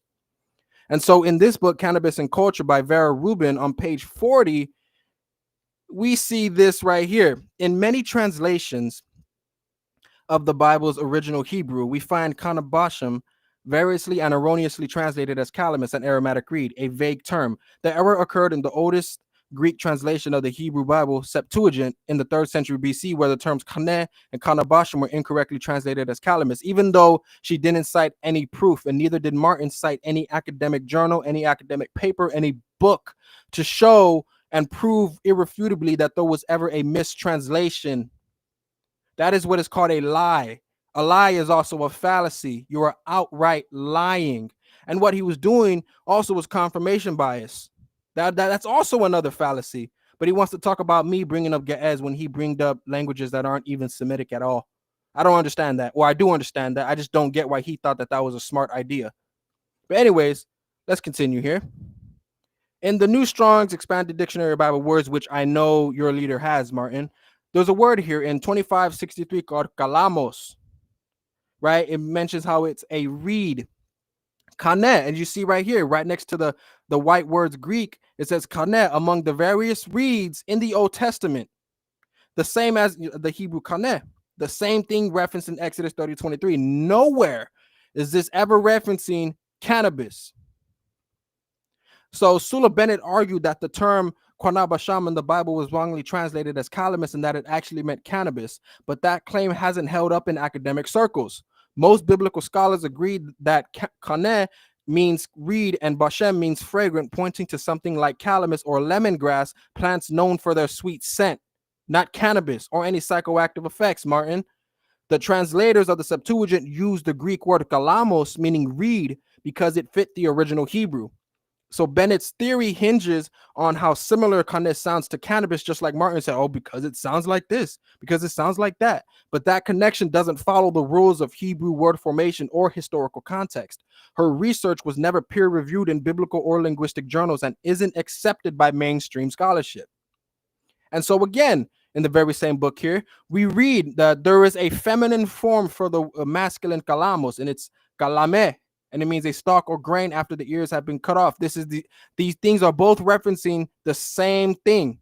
So if there was ever a mistranslation, now Martin's going to have to explain the feminine form kalame of the masculine kalamos. But he's not going to be able to do that. And now, a Greek English lexicon of the Septuagint. We see here on page 307 and 358, fragrant, cinnamon, and reed, ergo Exodus 30:23. On 358, we read reed, fragrant, Exodus 30:23, marsh of, and papyrus. We see that the word papyrus, or the word for papyrus in the Egyptian, is related to the same word for reed in the Hebrew. But Martin's over here telling me I'm bringing up Ge'ez is a problem when he brought up languages that aren't even Semitic themselves.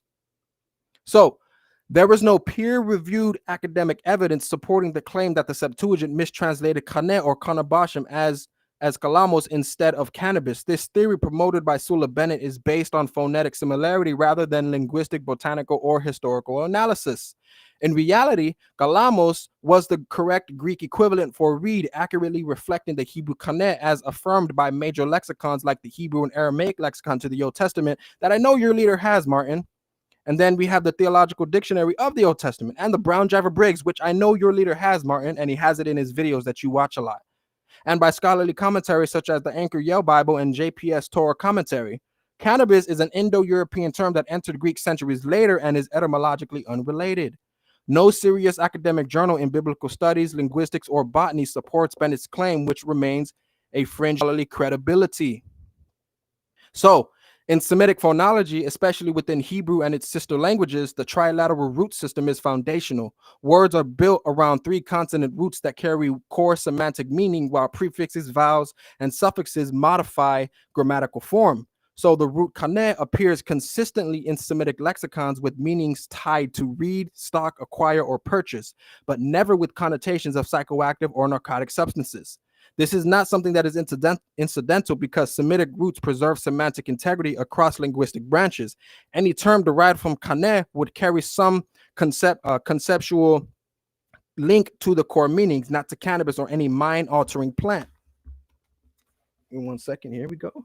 So Sula Bennett, in asserting that Qanah Basham refers to cannabis, bypasses this linguistic law because she treats the root like a modern homonym, importing meaning based on speculative etymology rather than internal Semitic structure.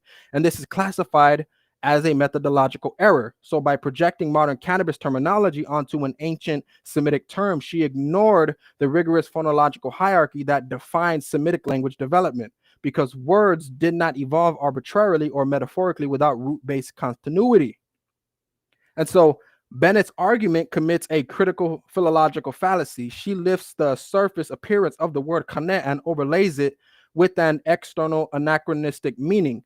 But within the discipline framework of Semitic phonology, this is invalid. Any credible identification of Qanah Basham must align with the historical roots, meaning, usage, and lexical development. Psychoactive properties are never among them, and to ignore this is to dismantle the very structure of Semitic linguistics and undermine the legitimacy of the argument itself. So in this book, I forgot to translate the title of the book, but you can see it's by Bruno Meissner, and this is the German translation up top, and this is the English translation on bottom on page 84. And he says, many kinds of pleasant fragrances, especially cedar and cypress perfume, fragrant reed, which is calamus, myrtle, myrrh, and hemp, which he does mention, and many others delighted the heart of the gods as well as that of men. But check this out. He is making a distinction, right? He is making a distinction between fragrant reed and hemp, meaning they are not the same thing. And fragrant reed is the exact same thing that is mentioned in Exodus 30:23. And this is one of the best books that you can get on this topic in this particular one. He is making a distinction between fragrant reed and hemp. Like I said, they are not the same. Qanah Basham is not cannabis at all, not once. Martin said I didn't show archaeology. I brought up the archaeology in the very first round. You must have had your volume turned down because you didn't want to hear it. That's why you're saying that. But anyways, now let's bring up another Semitic language, Martin. This is a compendious Syriac dictionary founded upon the Thesaurus Syriacus of R. Payne Smith. And guess what he mentions here in page 49? Sweet spices, ointment, perfume, sweet odor, incense, to burn incense, vapor of incense, sweet calamus. But why doesn't any Semitic dictionary or lexicon say calamus? Are you going to tell me that the Greek word was mistranslated as calamus instead of cannabis, but every other Semitic lexicon and language never did that, Martin? You know how dumb you sound? But you want to insult me, right? Come on now. And then on page 510, we see a cane, a reed, rope of twisted rushes, aromatic cane, sweet calamus. Let's go to another one, a dictionary of modern written Arabic, edited by John Milton Cohen, or Hans Werb, that's his name. That's a German. I can't pronounce that thing right. But anyways, it states here on page 766, or on 620, then 766, it mentions sweet smelling, fragrant, aromatic, sweet smelling, fragrant. And then on page 766, it mentions cane, reeds, and it's comparing it to a sugar cane in a different context. So when you talk about Semitic languages, you're not even bringing up Semitic lexicons, Martin. You're not even bringing up any source to substantiate that what you're saying. Not a single Semitic lexicon, not one. But I brought up what, 5, 6, 7 of them already? You didn't bring up one. So now, a dictionary of Jewish Babylonian Aramaic on page 1076, we see by Michael Sokoloff. It means sweet smelling, aromatic. Why doesn't any Semitic lexicon define this Qanah Basham or Qanah Basham as cannabis, Martin? You're going to need to answer that. What are you going to say? They all mistranslated it? You're not going to find proof for that. Let's go to this another page on this in the same book. It means cane, a reed, rod, measuring, which is the exact same as the Hebrew in the Jacinius Hebrew Chaldee lexicon to the Old Testament and the Brown Driver Briggs. But notice Martin didn't bring up any one of those to substantiate his claims because it's not going to help him. But check this out. Your teacher was one who used to cut down reeds in the marshes. This is exactly what you read in Theophrastus. This is exactly what you read in H7070 for the Jacinius Hebrew and Chaldee lexicon to the Old Testament that Martin didn't even bother to bring up. Didn't try to read from it. I told you he was going to go to first Enoch 32:6, right? Exactly. I predicted it in the premise round. He didn't even realize it. Got put in a Tsukiyomi. So now we see here in a dictionary of the Targum, the Talmud Babli, and Yerushalmi, and the Midrashic literature by Marcus Jastrow, we see here a fragrant root. This is still relative to the other Semitic lexicons that I brought up. It's relative to the Jacinius Hebrew, to the Brown Driver Briggs. All of them are referring to the same thing. The question is, if this was cannabis, why doesn't any lexicon refer to that? Is everybody trying to tell me that everything was mistranslated because Sula Bennett said it without actually showing proof for it?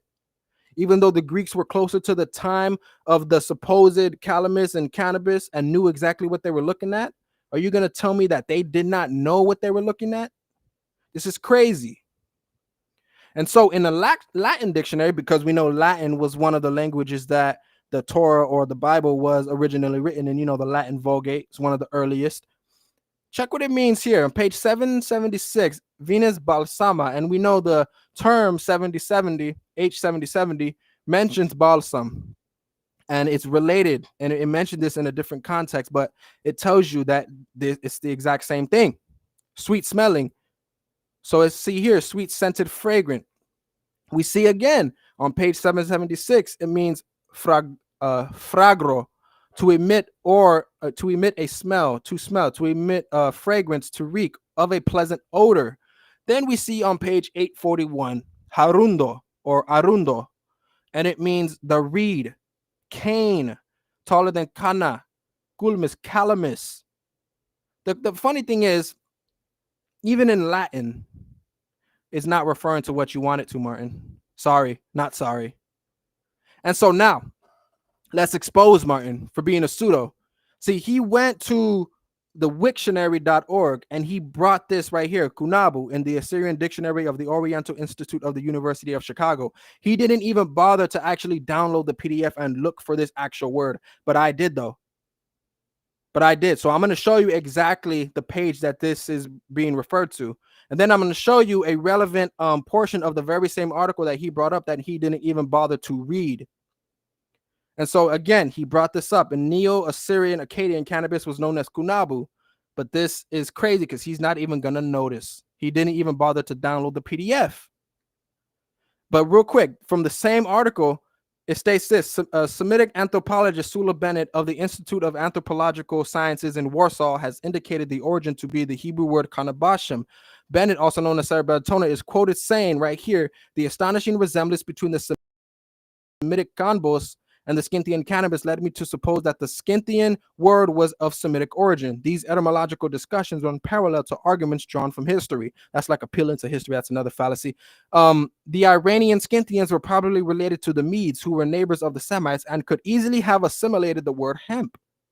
But check this out. In the next portion of the very same article, it says this: Bennett's earlier theory of a Semitic origin for cannabis was never widely accepted. Meaning what she said was never widely accepted amongst scholars.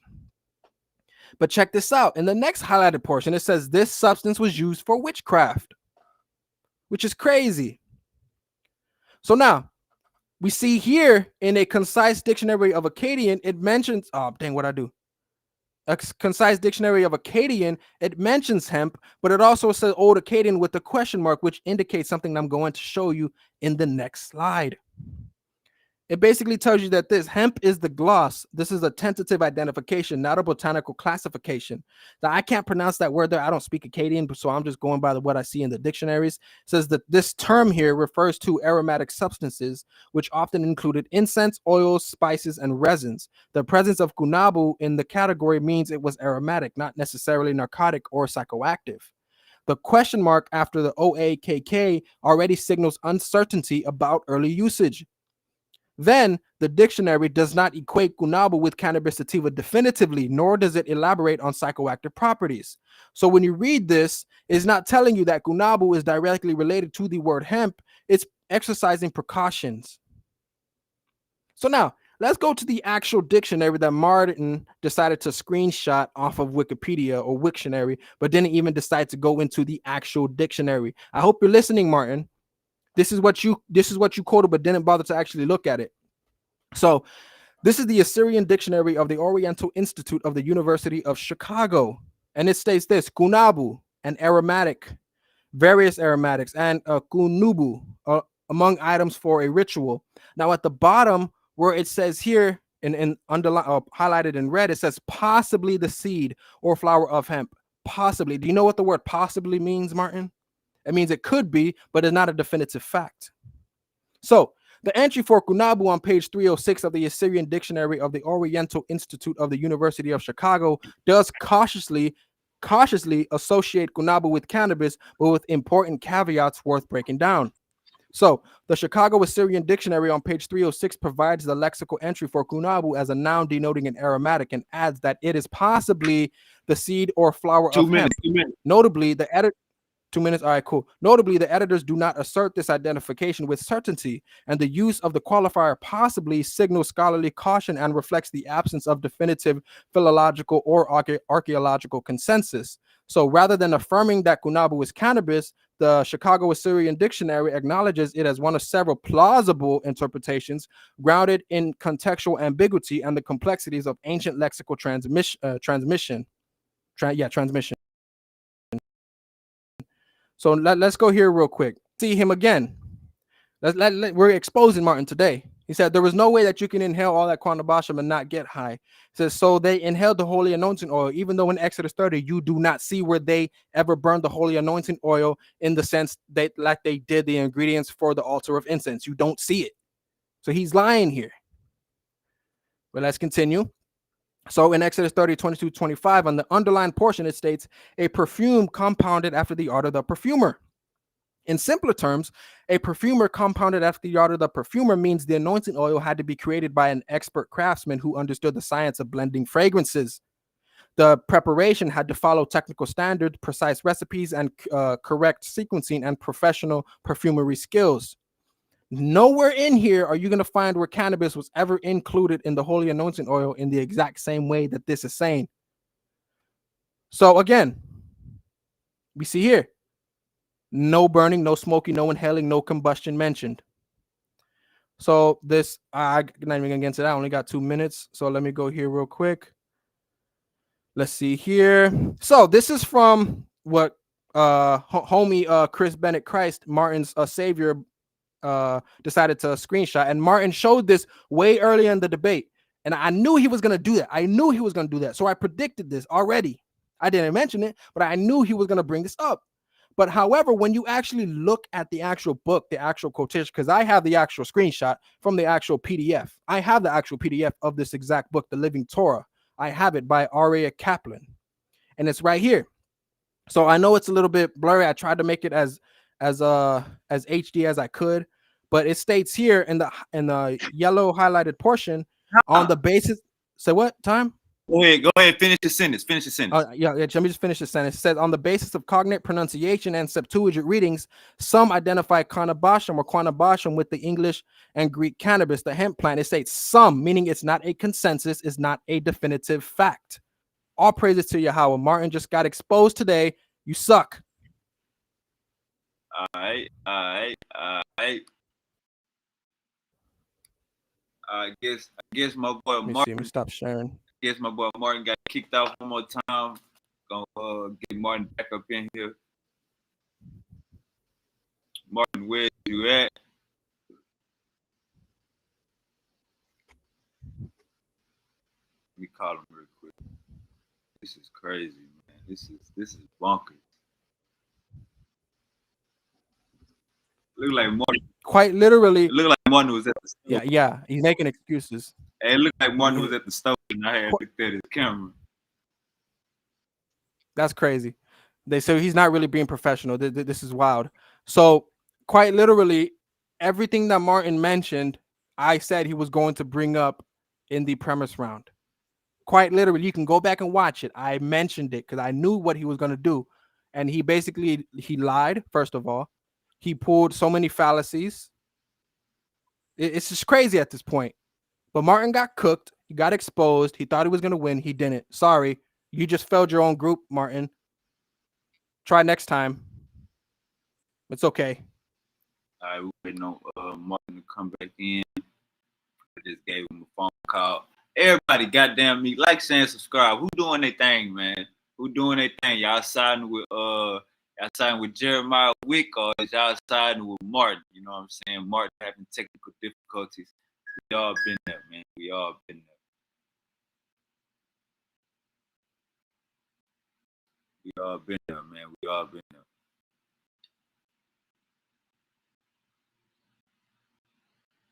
Get Martin back up in here. Hey, we got a debate tomorrow too. So everybody, please understand we do have a debate tomorrow. Let me get that title down. Evolution, fact, or is evolution a scientific fact, or has it been debunked? We got that evolution tomorrow. Hey Roo and PJ Lion.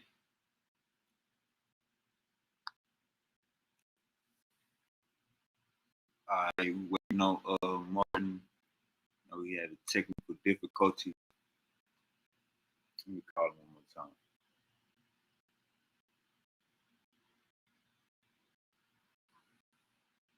I at least want Martin to finish this third round. I at least want Martin to finish this third round.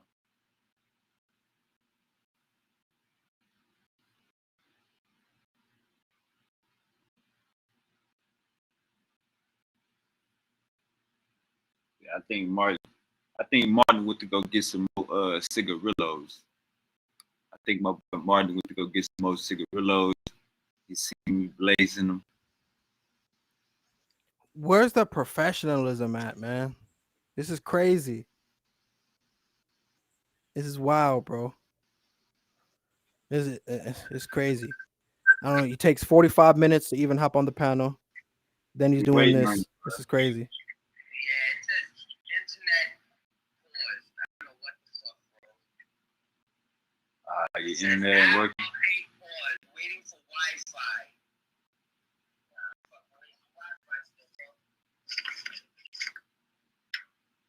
Even my phone is not getting up no Wi-Fi right now. This is some good shit.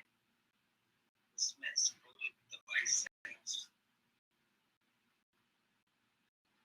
Just click the link on this phone. Yeah, I'm gonna have to do it again on my phone. That's it. All right, we waiting on you. You're on the tablet right now, bro. All right, we waiting on you. You're on the tablet. Hey, you wasting time. Click the link. You wasting time. Click the link.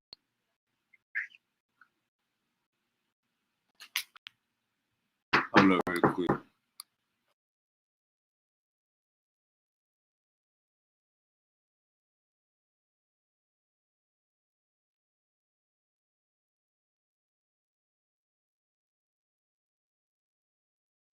All right. We is waiting. We is waiting on Martin. Hey man, we all have technical difficulties. You know what I'm saying? We all have those. So we're waiting on my boy Martin to get back up in here. Once again, Jeremiah, I appreciate you for your patience, bro. I appreciate you for your patience. You know what I'm saying? It's good, bro. Yeah, I'm chilling, bro. It's all good. We got the tour nights versus the Yachad. Goddamn me! See, it's going. I'm gonna have to give me a goddamn moderator up in here, a secondary, and a tertiary moderator. Because once I start putting them floodgates and these guys jump on the panel, hey man, we're gonna need double and three and third moderators here, man. You shouldn't take away from the debate. So if anybody wants to, they can. I ain't gonna waste time on a lot of people. Martin got cooked. Obviously, everything he said I didn't bring up, I brought up anyways. He said I didn't bring up archaeology, brought that up.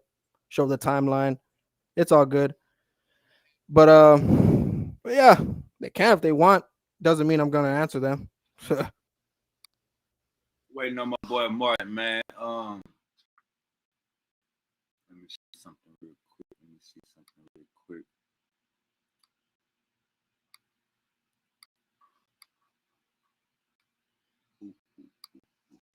Oh, and by the way, I forgot to mention this. About the endocannabinoid receptors that he mentioned. I totally forgot to mention this earlier, and I had it down here.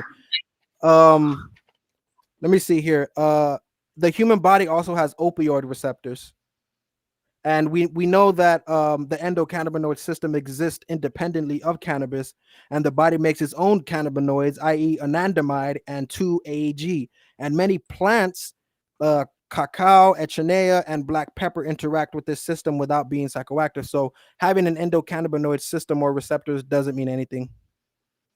Sorry. That was dumb to even mention for Martin. Yeah. Martin got cooked. It is what it is. I told you what was going to happen. I brought up every Semitic lexicon available. None of them said cannabis, but everybody's still going to argue. It's in there. It's in there. Yeah, no, it's not. You're not going to show me trade routes like I showed with Calamus. Nice try. Martin said it wasn't imported. I literally brought up where it was an imported thing. It was traded as a commodity. Literally brought that up. He probably wasn't listening. Like I said, he probably had his volume down, which is okay because the way he was responding showed me that he wasn't even listening. But that just means he pulled the confirmation bias, only going at things that went against or went with what he was saying. However, he still didn't win. Sorry, not sorry.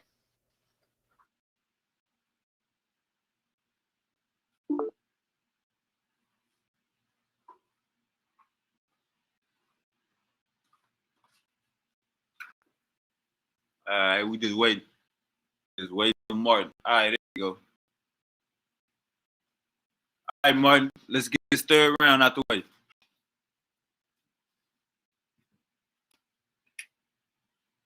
We can't hear you. Unmute your mic.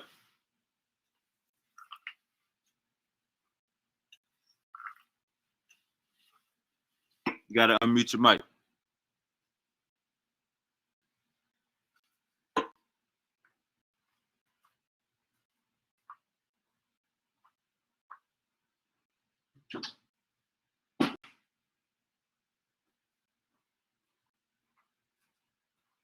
You there, Martin?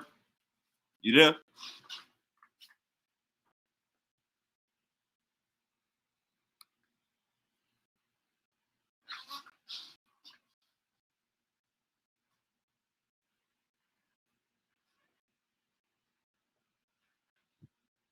All right, Martin, you there?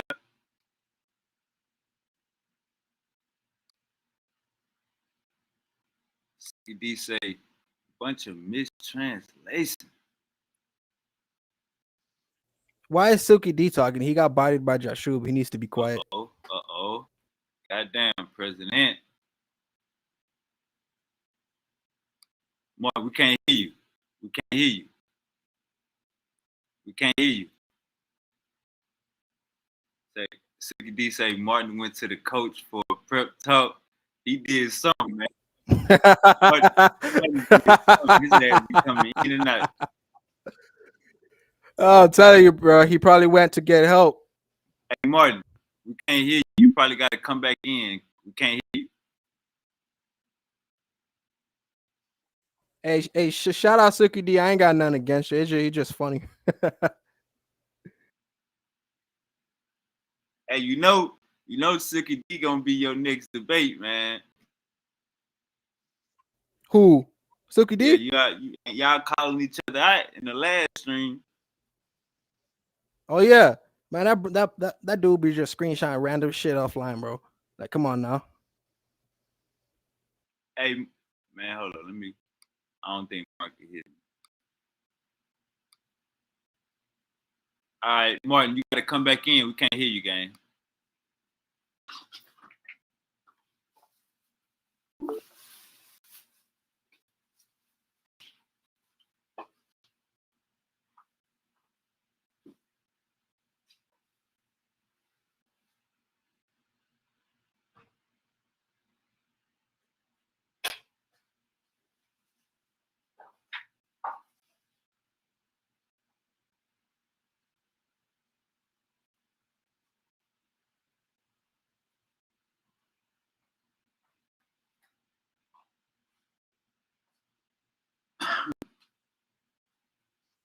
Oh yeah, when the debate is over, if what's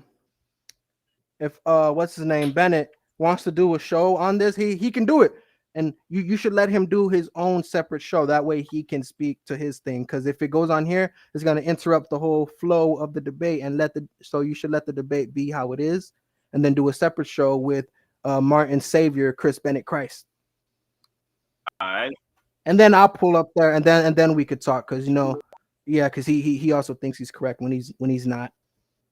All right, here go Martin right here. All right, Martin, you there? Yo, I'm back. Right, Oh, praise Yahweh. All right, come on. Let's start the third round. I'm starting your time now. Let's go. All right. And I could use my phone for the third round. Let's do this. All right. This is the final round. We will go into in-depth on the linguistic and historical arguments. It says Sula Bennett's work, Polish anthropologist Sula Bennett is a key figure in this area of research. Her doctoral thesis, Hashish and Folk Customs and Beliefs, in 1936, and subsequent research suggesting that the biblical term Qanah Basham means aromatic cane. It was mistranslated and originally referred to cannabis. You might seek out her writings to understand her arguments and evidence that she presented. An unholy brew. Let me see.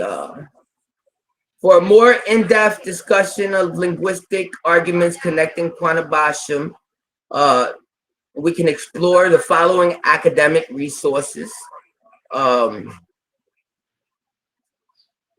right, we'll go to let me read this. Rare spices, incenses, and herbs were commodities for trade on the ancient spice trail, and not always being available readily, such as things like water or wheat, which generally have low.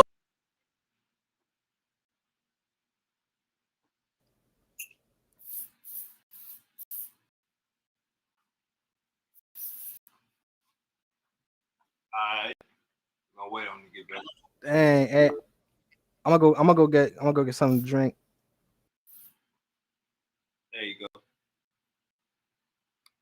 All right.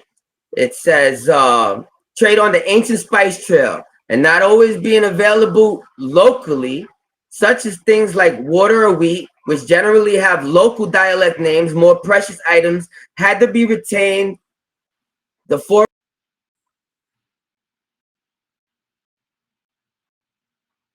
Oh, damn. Let's fill up again.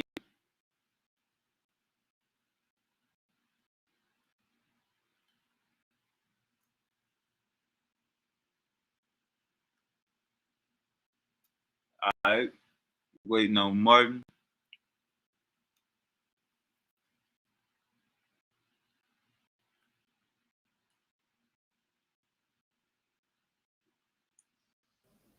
I'm trying to think what happened. Maybe my boy was guessing you was reading off your phone. Let me see. Oh, we got Uncle Sid in the building. Man, these dudes need to learn how to present. Jeez. Yeah, I know. I agree. Martin definitely needs to learn how to present. Doesn't even have a PowerPoint. Yeah, so I agree. Uncle Sid, man, this motherfucker been dragging.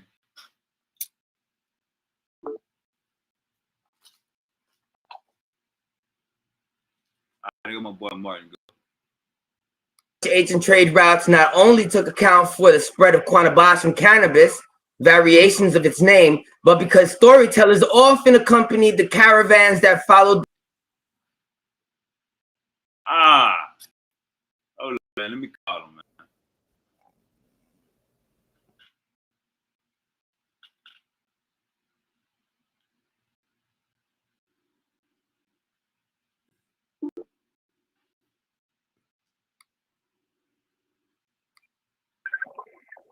Yeah.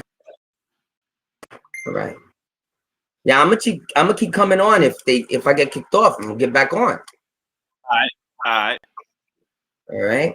They also account for many of the similarities in religious myth that occurred during the ancient world.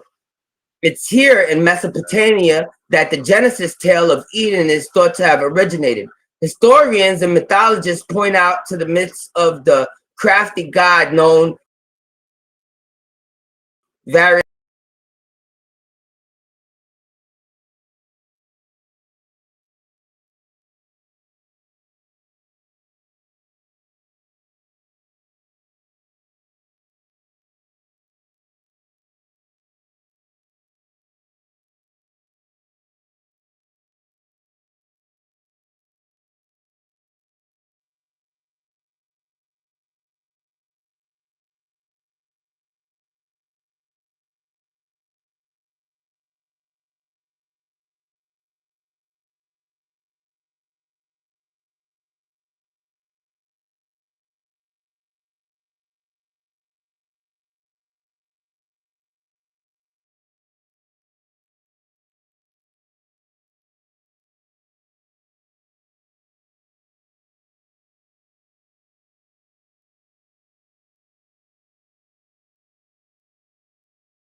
Do do do do do do do do do do do do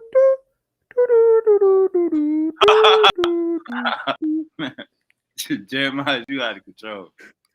Man, my boy fell off the knee. Yeah. Let's see.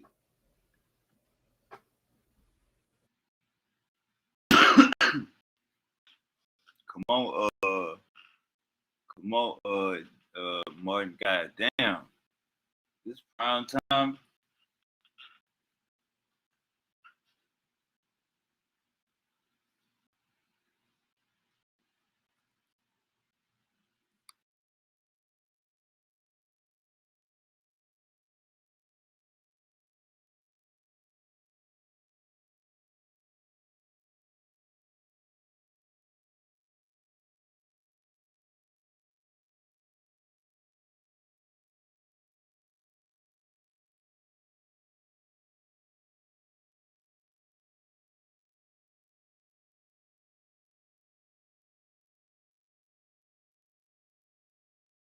All right, man. Hey, Jeremiah, man, my bad, man. I Nah, you good? I'm chilling.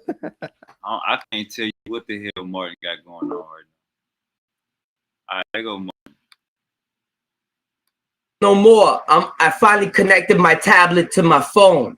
So it's a wrap, yo. We on now. All right, All right. You got 17 minutes. All right, let's go. It says, since my English dictionary related the etymology far back to Sumerian origin, I Googled with Qanah and found this article. In 1980, the Hebrew University in Israel confirmed Sula Bennett's identification of Qanah Basham as hemp. Modern Hebrew English dictionary has cannabis as hemp. And there's a website that says Cannabis in Exodus 30, 22 and 23, an ingredient of anointing oil is hemp. And that cannabis is a derivative from cannabis, as I said before. Is it true that the occurrence of cannabis in the OT or the Torah is a hemp plant? I think so. Traditionally, translations from the LXX down to the modern translation have it as calamus. It is not. Why is it used for hemp in modern Hebrew? Can you answer that? The etymology of Qanah is biblical Hebrew, translates it to aromatic reed or scented reed. It's a compound word, Qanah, meaning reed. Let me get my glasses.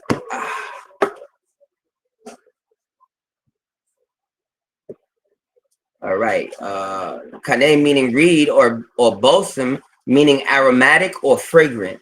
The term is found in the Hebrew Bible, particularly in Exodus 30, 23 through 24, where it is used in the context as holy oil used to anoint the Ark of the Covenant and Tabernacle. Wow. This is a debate about the specific plant this term refers to.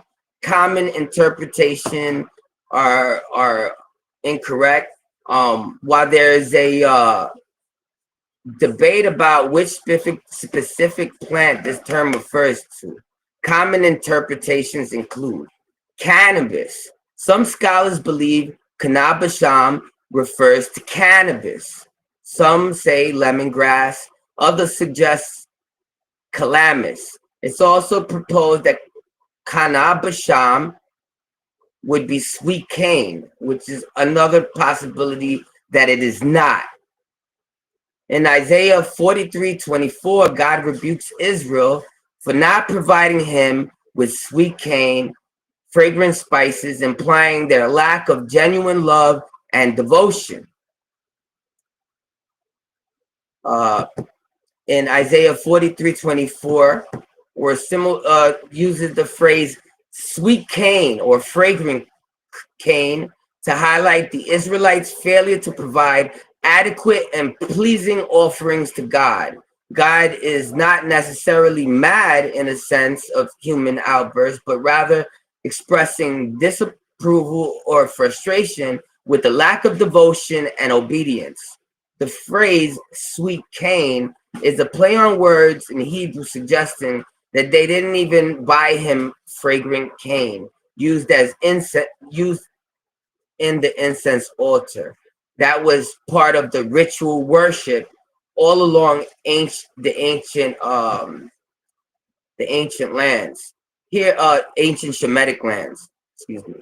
Here's a more detailed explanation. All right, I'm gonna use this one.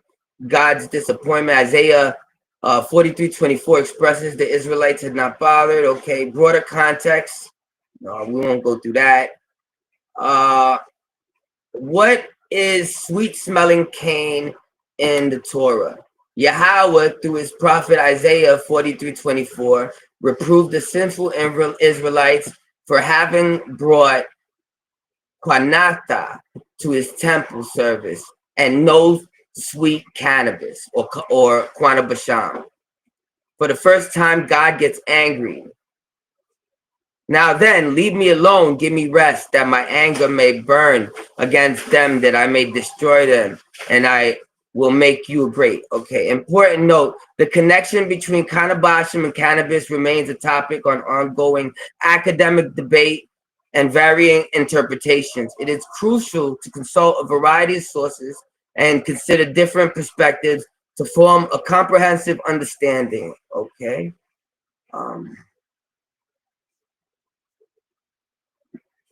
Let's see.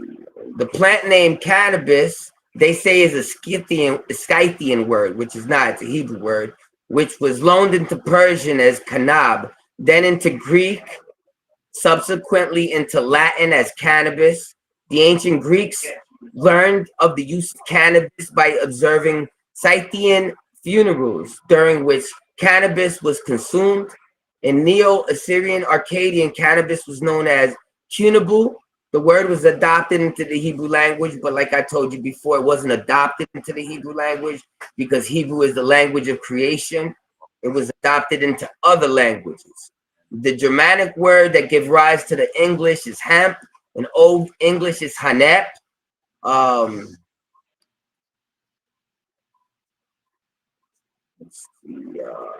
While the precise Aramaic word for cannabis is rare and debated, there are some references in the Syriac or dialect of Aramaic. The word Qanah is used, which is likely borrowed from cannabis. Qanah can also be translated as ropes of hemp. In some texts, there's also a term tanuma. But I want to also show you this screenshot with the Hebrew word that starts the first letter of the word Qanah Basham. It starts with a Q. All right, so let me show that right here.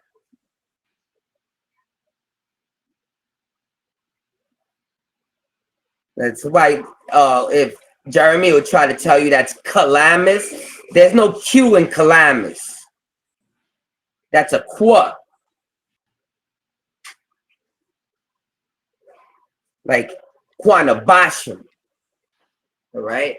Or like Quanpu, or like Qanahpu, the Assyrian sister language. Isaiah 43:2. Qanah cannot break, and the smoking facts shall not quench. He shall bring forth judgment unto thee. All these are references to Qanah. Ezekiel 43, 40 and 4, 40 and 5, 40 and 6, 42 and 16, 42 and 17, 42 and 18, 42 and 19, all reference Qanah. Notes on Qanah Basham. Fragrance, cinnamon, and Qanah Basham.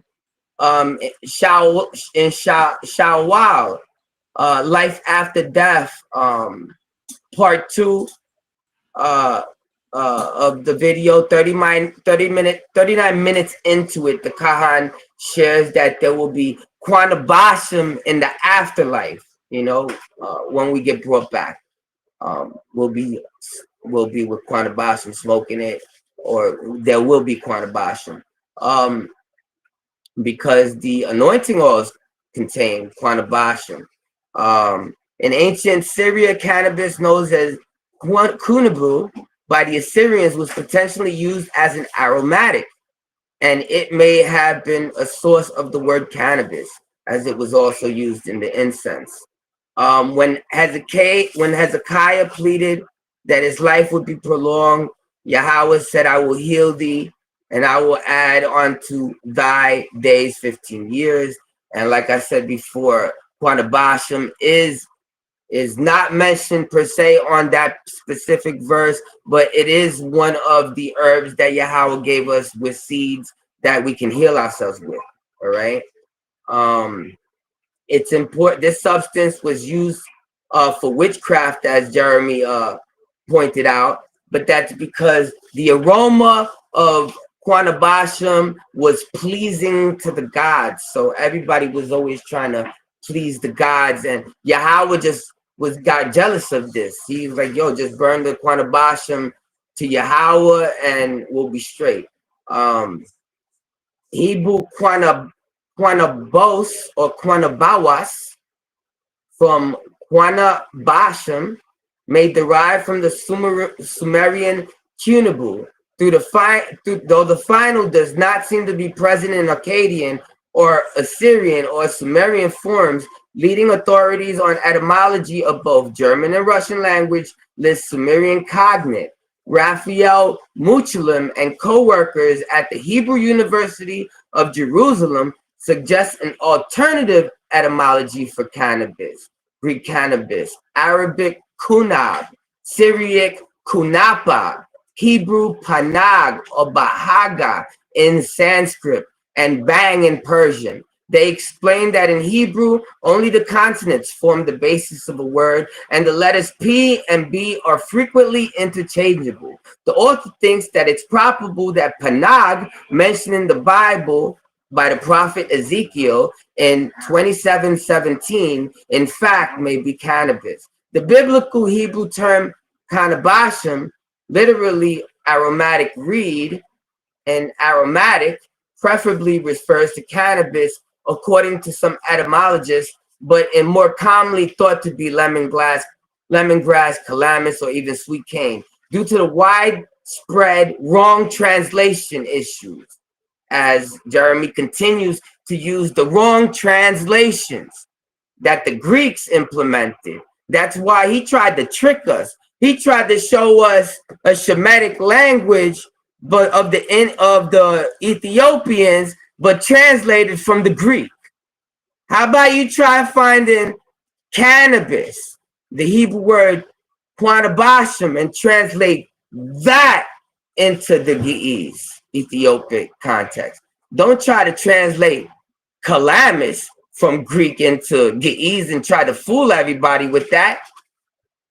That's just being disingenuous, but that's just the type of person that Jeremiah is. Because you see, he doesn't follow what his teacher tells him. He doesn't follow what my teacher tells him, and he doesn't follow what's in the Torah. He just picks and chooses what he wants to follow. And that's not what we do at the Yachad. We go by what it says in the Torah. We go by what it says in the Dead Sea Scrolls. And, you know, he doesn't believe in the book of Enoch. He doesn't believe in the Jubilees. But we do, because it's part of the Dead Sea Scrolls. And you can't change what's written in the Dead Sea Scrolls. They're the oldest Hebrew Shemitic manuscripts, as we keep pointing out. How much time I still got? Got 4 minutes. All right, let's continue. Let's go on. Still reading notes from here, so I would share it, but I gotta use this. So the plant named cannabis. Okay, I read that one. In Akkadian, I read that. All right. January 30, 2004. The term Qanah Basham is often correctly translated as fragrant cane, which is what originally etymological root of cannabis means. So I don't know if you got that, you know. Originally, the etymological root of cannabis is fragrant cane.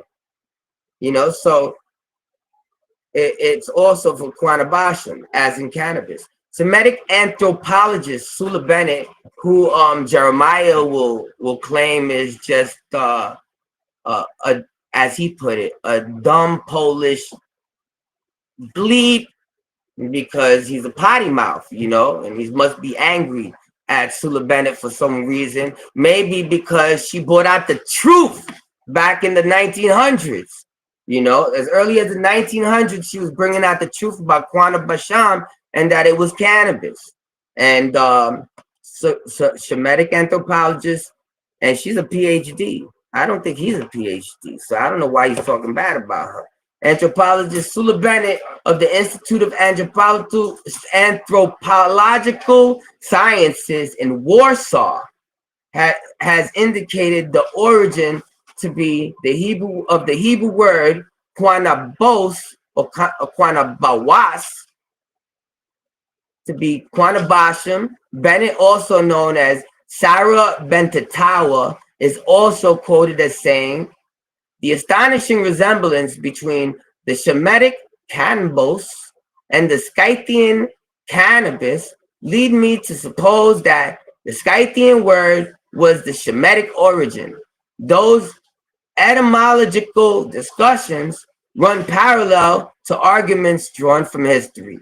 The Iranian Scythians were probably related to the Medes, who were neighbors of the Shemites and could easily have assimilated the word for hemp. The Semites could also have spread the word during their migrations through Asia Minor. Bennett in the Book of Grass cited. Bennett earlier theory of a Shemitic origin for cannabis was never widely accepted, as it is generally believed that the word was brought by Iranian traders, either Scythian or Syrian, both of whom had the presence in Palestine. The word Hebrew Qanah may derive from the Sumerian Qanah, though the final does not seem to be the present in Akkadian. Raphael McCullum and co-workers at the Hebrew University of Jerusalem suggest an alternative etymology for cannabis. Greek cannabis, Arabic kunab, Syriac kunapa, Hebrew panag or Basham, bahanga in Sanskrit, and bang in Persian. They explain that in Hebrew, only the consonants form the basis of words, and the letters P and B are frequently interchangeable. The authors think probably that panag mentioned in the Bible by the prophet Ezekiel 27 is in fact cannabis. All right. What else? Going down. Ezekiel 27:19. Dan, also Javan, going to and fro, accompanied in thy fairs, brought iron, cassia, and Basham were in thy market. Once again, proving that Basham was bought from outside. It was, calamitous. Nobody in that. Tom. All right, man. This is what we bring it home at, man. Let's go bring it home. We can do about 5 questions because I gotta go do some stuff. Say it again, Jeremiah. He says you gotta go. We gotta go. Yeah, because I'm already tired of beating up Martin. So yeah, we can do 5 questions each. It's all good. You didn't beat nobody up. All you did was deny shit. That's all you did. Hey, look, I'll tell you this. 5 questions each. Jeremiah, you got the floor. Yeah. All right, so cool. First question I want to ask you. What academic source outside of Chris and Sula Bennett proves the Greeks mistranslated Qanah Basham as cannabis? I just read them to you because you wasn't paying attention. I said what Martin. I said what academic source? You weren't paying attention. Hold on, Martin. Right. So if you stop talking, I could reread this for you. Let me repeat the question to you. I said academic, not cannabisculture.com. Yeah, that means like people from colleges. You understand? I meant academic, not cannabis culture. Academic. That means people in colleges. Academic, you know. Martin. And actually, I have a recent dictionary, Hebrew to English dictionary, that cites Qanah Basham as in fact hemp. So what you gonna do about that now that the recent translations of Hebrew to English are now? You're not answering. You're not asking me questions. I'm asking you questions. So again, can you show me what academic resource outside of Chris Bennett and Sula Bennett proves the Greeks mistranslated Qanah Basham as cannabis? Academic, not cannabis culture. Of course. And you know, it's not just Sula Bennett. If you go even as far as to them Amalekites that you're related to, you know what I mean, that wrote the Talmud, they got some of them rabbis over there that were even saying back in the day, in the first, in the second temple, that cannabis, Qanah Basham was cannabis. All right, Answer my and I question. just gave you one resource, but I'm gonna give you the people from the No, you college didn't. right I now. asked you what I said. What academic resource outside Chris and Sula Bennett proves the Greeks mistranslated Qanah Basham as cannabis? You have not answered it. So let me go to my next question. No, you haven't given me an opportunity to answer because you keep talking. You didn't answer You it. keep So fucking anyways, talking. If you shut the so fuck up, now, so now, so let me go to my you know, next like, question. shut the What fuck does? up. Maybe I'll Let me go to my fucking next answer the question. question, you stupid What does the motherfucker. phrase? What does the phrase "rare and debated" mean?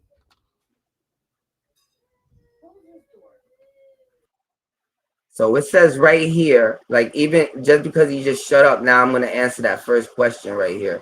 All right, because Do you know what I asked you? Yeah, you said what academic sources other than Sula Bennett Outside and Chris and Bennett, Chris Bennett you know, proves can cite, and irrefutably that's that very the Greek easy. mistranslated. I'm gonna read it to you right now, buddy. And keep in mind, I said outside of cannabis culture as well. So don't bring up Chris Bennett's website. I asked you for an academic resource. I didn't say Chris Bennett or anything. And I know that's what you're looking at. Dan McLennan was actually saying that that he believes that cannabis was burned in the first temple as well. So I Yeah, mean, no, we what are didn't. you gonna do? What are you gonna do? Because really, Listen, Hezekiah you're not used asking to me burn the questions. Asherah, and I'm they had an asking you Asherah. questions. Hey, listen, boy. Not I'm asking Hezekiah. you the I'm sorry. question. Before Hezekiah reformed, Yes, they were burning in the yes, temple. You know, so yes. I you know. gotta know that I they were burning cannabis Martin, in the temple. Martin, There's no running Martin. around that. Listen, Martin. I brought that up in the first round, idiot. You didn't pay So you attention. buried But anyways, yourself, basically. no, I So didn't. No, I basically, didn't. you Because buried yourself. if you paid attention to what I was actually saying, you would know that I already actually showed the timeline and proved that it was during idolatry. You idiot. So, anyways, again, what academic They were resource always going outside? back and forth into idolatry. Yeah. Abraham's Okay, father was an listen, that's idolater. irrelevant. That's Abraham's irrelevant. father was an idolater. That's irrelevant. Answer my question. Let him ask his question. We come from idolaters. So, what academic resource outside of Chris and Sula Bennett proves the Greeks mistranslated Qanah Basham as cannabis? Don't go to cannabis culture. I need an academic resource, please. Irrefutable, reputable. All right, I said right here, the Hebrew University of Jerusalem. The Hebrew University of Jerusalem. The Hebrew University of Jerusalem. All right, let me read this to you right here. It says, leading authorities on the etymology of both German and Russian languages list Sumerian cognate Raphael McCullen and co-workers at the Hebrew University of Jerusalem suggest alternative etymology for cannabis. You know what's funny? That does not say that the Greeks mistranslated Qanah Basham as cannabis. Oh, yes, they do. The No, it alternative. You just The hold on. alternative. That means an alternative. That means, and then they reference. Then they reference cannabis. You can try to talk over me, but I'll talk over you again, Jeremiah. I'm trying to correct your own source. According to your own. Hold on, Jeremiah. Bro, he's getting. Hey, Martin, once you answer the question, you ain't got to argue. You gave your answer. You good. Okay, the answer is Raphael McCullen. Raphael McCullen and his co-workers at the Hebrew University of Jerusalem. Hey, Martin, all right, so watch this. Relax. So watch this. That's not an actual. You got the answer. You got it. Is that all right for you? Is that a good answer for you guys? Hush. Hey, Martin. Listen. Just relax. Relax. Go ahead, Jeremiah. Look, he didn't answer Are the we gonna question. do 5 questions straight him? Oh my God. Is that how we're gonna do it? Oh my God, bro. Hey, Martin, just relax, gang. Are we gonna do back-to-back questions him? Or is he gonna do 5 straight questions? Hey, Martin, just be quiet and listen to the question. You answer the question too. You're almost done. Go ahead. Okay, so watch this. He didn't show the Greeks mistranslated anything. He just mentioned some people. That's not the answer to the question. He didn't prove anything. Nice try. So, anyways, my next question: what does the phrase "rare and debated" mean?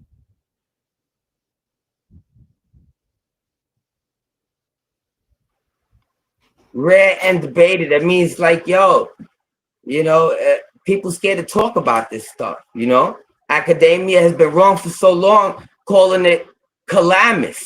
You know, that now we're calling out the academics right now. Yo, where you at? Like Dr. Kip Davis, you know, they gotta all come forward, and they gotta look at all the information we're presenting. People like Chris Bennett, who you talking bad about, for 30 years he's been saying cannabis was burned inside the temple. People were calling him a fool. They were talking bad about him. But then when they found cannabis, when they found cannabis in Colorado, now all of y'all gotta shut up. And you ain't even found no calamus. You didn't find no calamus. You lying to everybody. You think we ain't listening, bro? You lying. You said you found calamus. You didn't find no calamus. Hey, look. He needs to control himself, bro. Hey, Jeremiah. When I'm getting Martin to be quiet, you be quiet too, gang. That ain't him. All right. I got you. Hey, Martin, listen to me, Martin. Martin, listen to me. This is Jeremiah's time, bro. So you doing all that ranting during Jeremiah's time, bro. He gonna do it during your time, gang. Like I don't know if you don't see the logic, but bro, when you do extra shit on somebody else's time, he gonna do it to you. So, bro, don't argue. You ain't gotta go back and forth. Just answer the question. Be short and sweet, gang. And I promise you, everybody know what the fuck you talking about. But all this, hold on, listen to me. Nobody want to hear all of that going back and forth. You niggas talking of each other. So if you answering his question and he start talking, you ain't gotta talk no more because he about to go on to a different answer. No, you don't understand. I've been fighting the internet for like 2 hours out here. I didn't get a chance to say anything because I've been fighting the internet. It ain't your turn. Answer the question and wait till it's your turn. You about to have a whole question of questioning this, but bro, nobody want to hear all of that. Just answer the nigga question and go to. How you know what people don't want to hear? They want to hear that he's lying. I'ma tell him he's lying. Y'all blabbering over each other. All that blabbering over each other. So just answer the goddamn question. Once he starts trying to cut you off, then you know it's over. It's his turn, bro. Come on, Jeremiah. All right. So, how do you reconcile the semantic range of Qanah in biblical Hebrew with your claim that it refers to cannabis, a completely different botanical category? I'm sorry. Repeat that one more time. How do you reconcile the semantic range of Qanah in biblical Hebrew, which means reed, branch, or acquire, with your claim that it refers to cannabis, a completely different botanical category? Well, I could show you slides of Qanah Basham cannabis looking like a rant.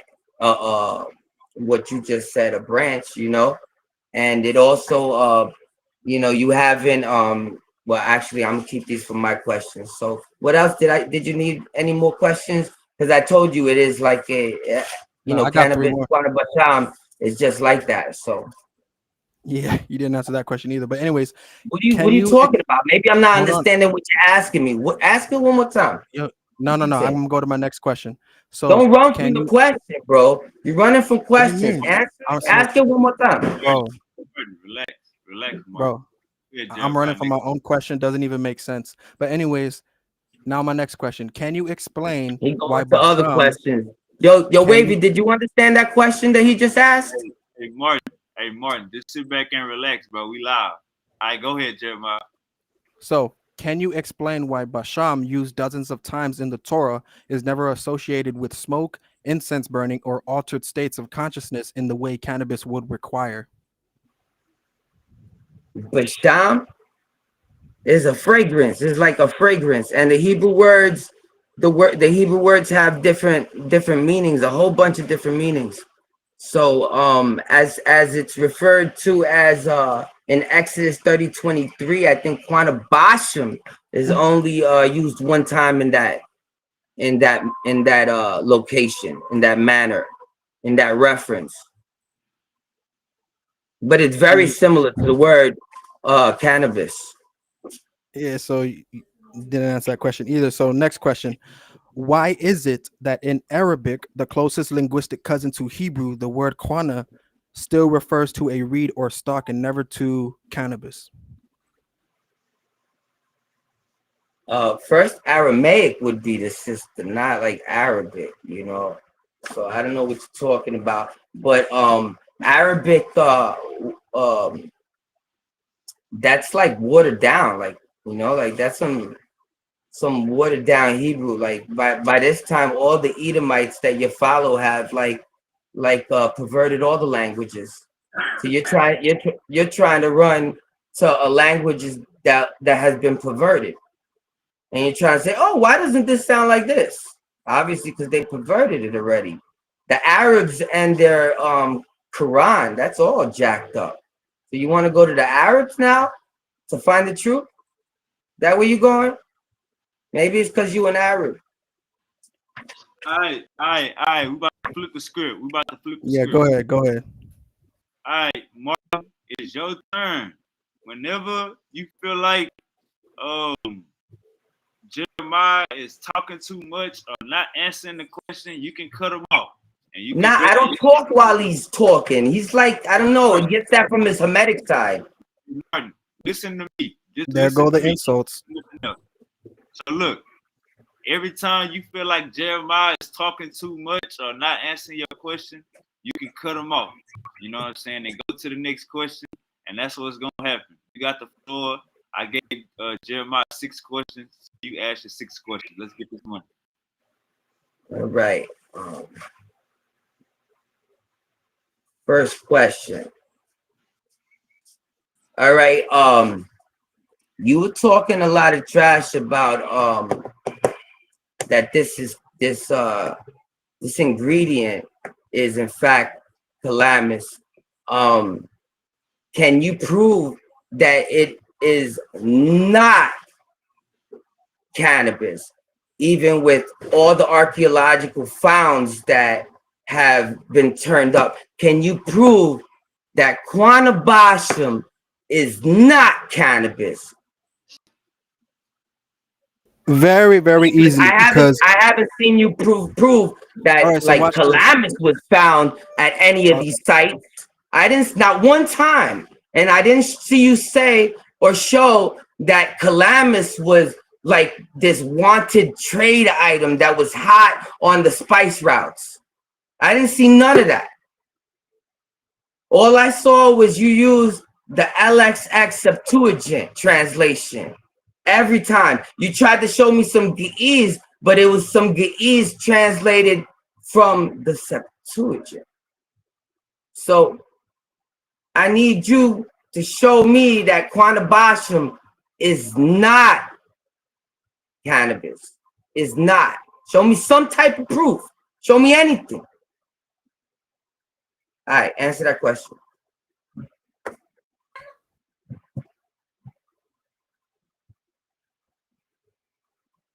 Anything. Show me anything. Show me anything. I don't care. Show me some site. Show archaeology. All right. So watch this. Show me something. Something that they found. Watch this. Oh my God.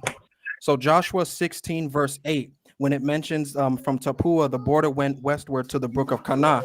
That same word there, Qanah, is related to the word Qanah in Qanah Basham. Joshua chapter 16 verse 8. If you look at that word there for Qanah, it means a river or a region of reeds. And so it proves the same thing. Next try. Next question. So you're telling me that a Hebrew word that has many different meanings can't be cannabis. A Hebrew word that actually sounds like it. All right, whatever. We'll go to the next question. This guy is just running. He's a runner. Usain Bolt in the house. All right. What botanical candidate? Joshua 16. What botanical candidate of the numerous ones that have been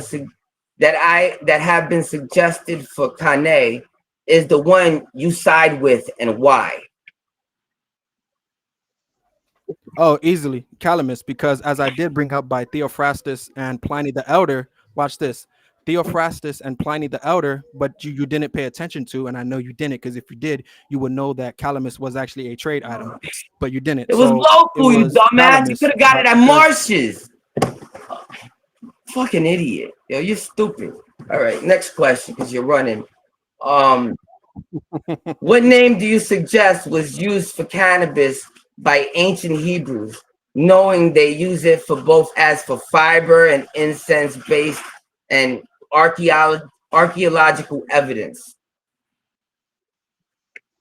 there is none, because Qanah Basham is not cannabis. Yet I showed you the Sumerian, I showed you in the ancient Semitic languages, and he's saying there is none. He's a dumbass, yo. He's denying everything, yo. If y'all vote for this dumbass, y'all are stupid too. All right, next. Why is that candidate positive in Exodus, Isaiah, and Psalms, but then later rejected firmly in Jeremiah 6:20? It's calamitous, you know. One, I know you got that from Chris Bennett, which is weird. But anyways, to answer your question, because Qanah Basham is simply not cannabis, and the archaeological findings at Telerod prove that it was done during a time of idolatry, and prior to that time of idolatry, they didn't use it. Oh, so you're telling me that during the time of idolatry, they were using calamus to burn to the gods?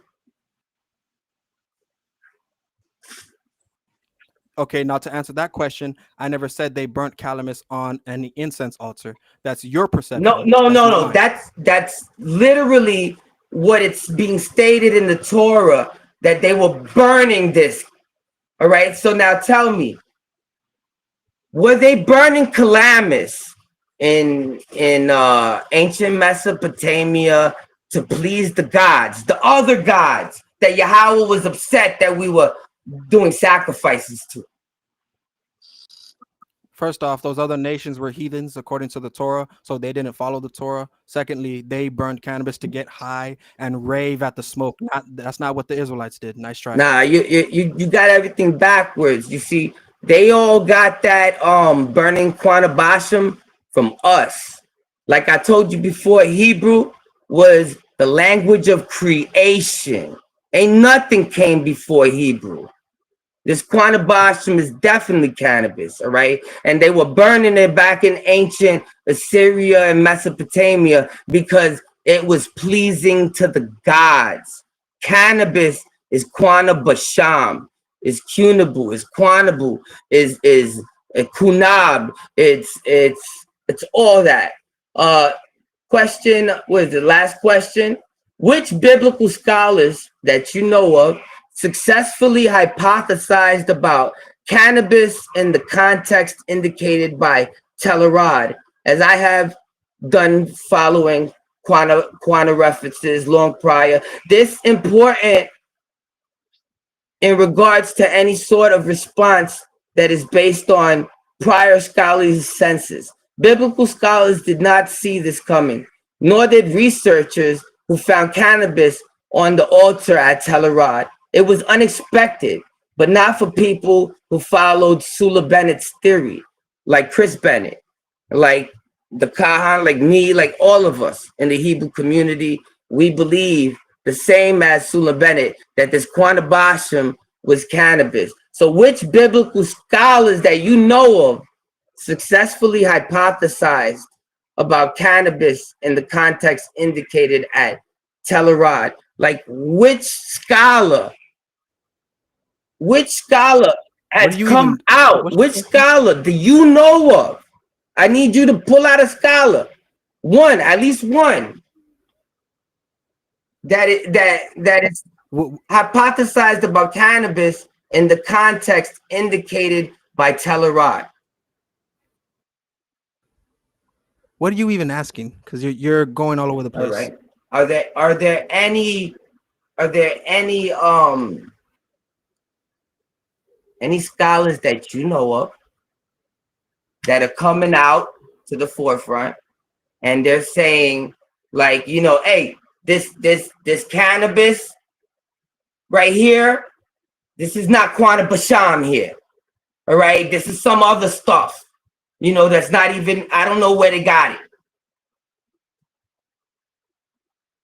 What scholar? Just give me First of all, one what kind of scholar. Just question give me is one that even? scholar, bro. One scholar that's saying that, you know, That says what? that's saying that this cannabis that was at Telerod, all right, that it was cannabis. Just one. That it wasn't calamus, Oh, they or all that say it it's was cannabis. calamus, or that it was calamus. Anything. First Show of me all, anything. the question that you're asking presupposes that I'm saying that they burnt calamus. I'm not saying that. It was using oil. That's one. Two, they're all going to say that it's cannabis on that altar with the masabah standing stone, which was done during a time of idolatry. So they wouldn't disagree that it was cannabis there, but they'll all say that it was done during a time of idolatry.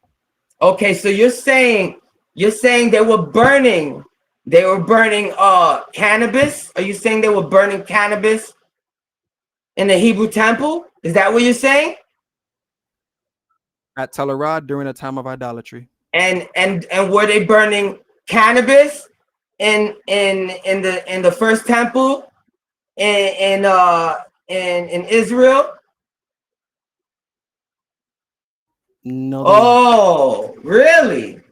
You're lying again. Yes, because it's You're not in lying the again. You're not in the lying again. ingredients. It's not in the ingredients. It's not in the ingredients in the incense So altar. you're saying they were burning to other gods in Telerah, but when Solomon went off, he wasn't burning in the temple to the other gods? Well, the temple definitely became wicked because he decided to worship Ashtoreth, which your savior Chris Bennett So were Christ they even burning mentioned and I brought cannabis up in the temple? Yes or no? Were in they burning cannabis, Qanah Telerod Basham, in the temple? Yes or no? during the time of idolatry. What about in the first temple? No. You know you lying. You know you lying. You in denial, bro. You in denial. Alright. He's running from questions. He's in denial. No Hold matter on. what you tell him, no matter what proof you Alright, show him. hold up. Hey, I appreciate both of y'all boys for getting through there with me. Alright, hey, and then it look like we got the same amount of likes as we got oh never mind, I'm tripping. I'm thinking. Well, we appreciate everybody for hitting the goddamn like, share, and subscribe. Now we're about to do the closing. I put the poll up so everybody make sure you go vote. Hey man, I don't want to have no motherfucking 30, 50, and 100 votes. You know what I'm saying? When we want it to be fair. You know what I'm saying? So everybody stay on their main YouTube account. Don't go clicking over to your third YouTube account and your brother YouTube account to vote 3rd and 5 times.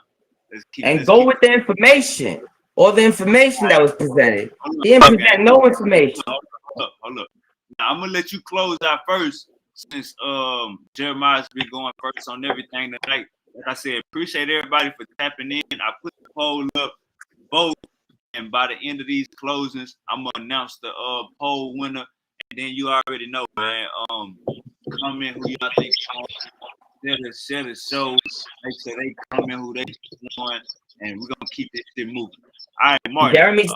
Jeremiah's still hiding his face, you know, because he's shaving his face. He probably now breaking laws and shit. 5 minutes to close out. Martin, What? I'm gonna give you 5 minutes to close out. Starting right now. Let's go.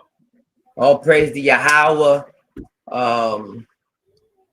Like to start off by thanking everybody, thanking Yahweh, thanking the Khan for all the lessons that he taught the Hebrew community. He is the leader of the Hebrew community. If anybody asks me or anybody else who's the leader of the Hebrew community, you better say Qanah Lawa, the instructor of the Yachad. That's who's leading the Hebrew community. We had a good debate. I had a little bad internet problems, but you know, we got to the information. We were able to show Qanah Basham, Cannabis in the Dead Sea Scrolls, in the book, so far as the book of Enoch, which is the oldest Hebrew manuscripts, and that's not calamus, you know, no matter where you go, that was a local product. And if you put that with any of the ingredients of Exodus 30:23, you're gonna get sick. you're gonna get real sick, you know. And if you mix it with Qanah Basham, it's gonna be a healing potion, you know. But you know, only if you a Levite, don't be mixing that stuff or trying to do any of that stuff.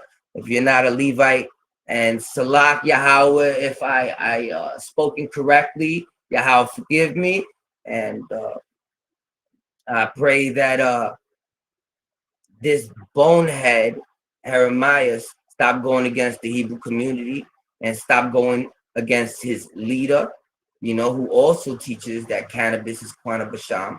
So he's gonna be like the only Torah Night that doesn't believe that cannabis is Qanah Basham. You know, he's the only one that doesn't believe it, you know, because he likes to go against, you know. But Tawada for even my opponent coming, because, you know, last time he was running, he didn't want to debate was Mary Jane in the Torah and was cannabis Qanah Basham. You saw him running. He was like Usain Bolt.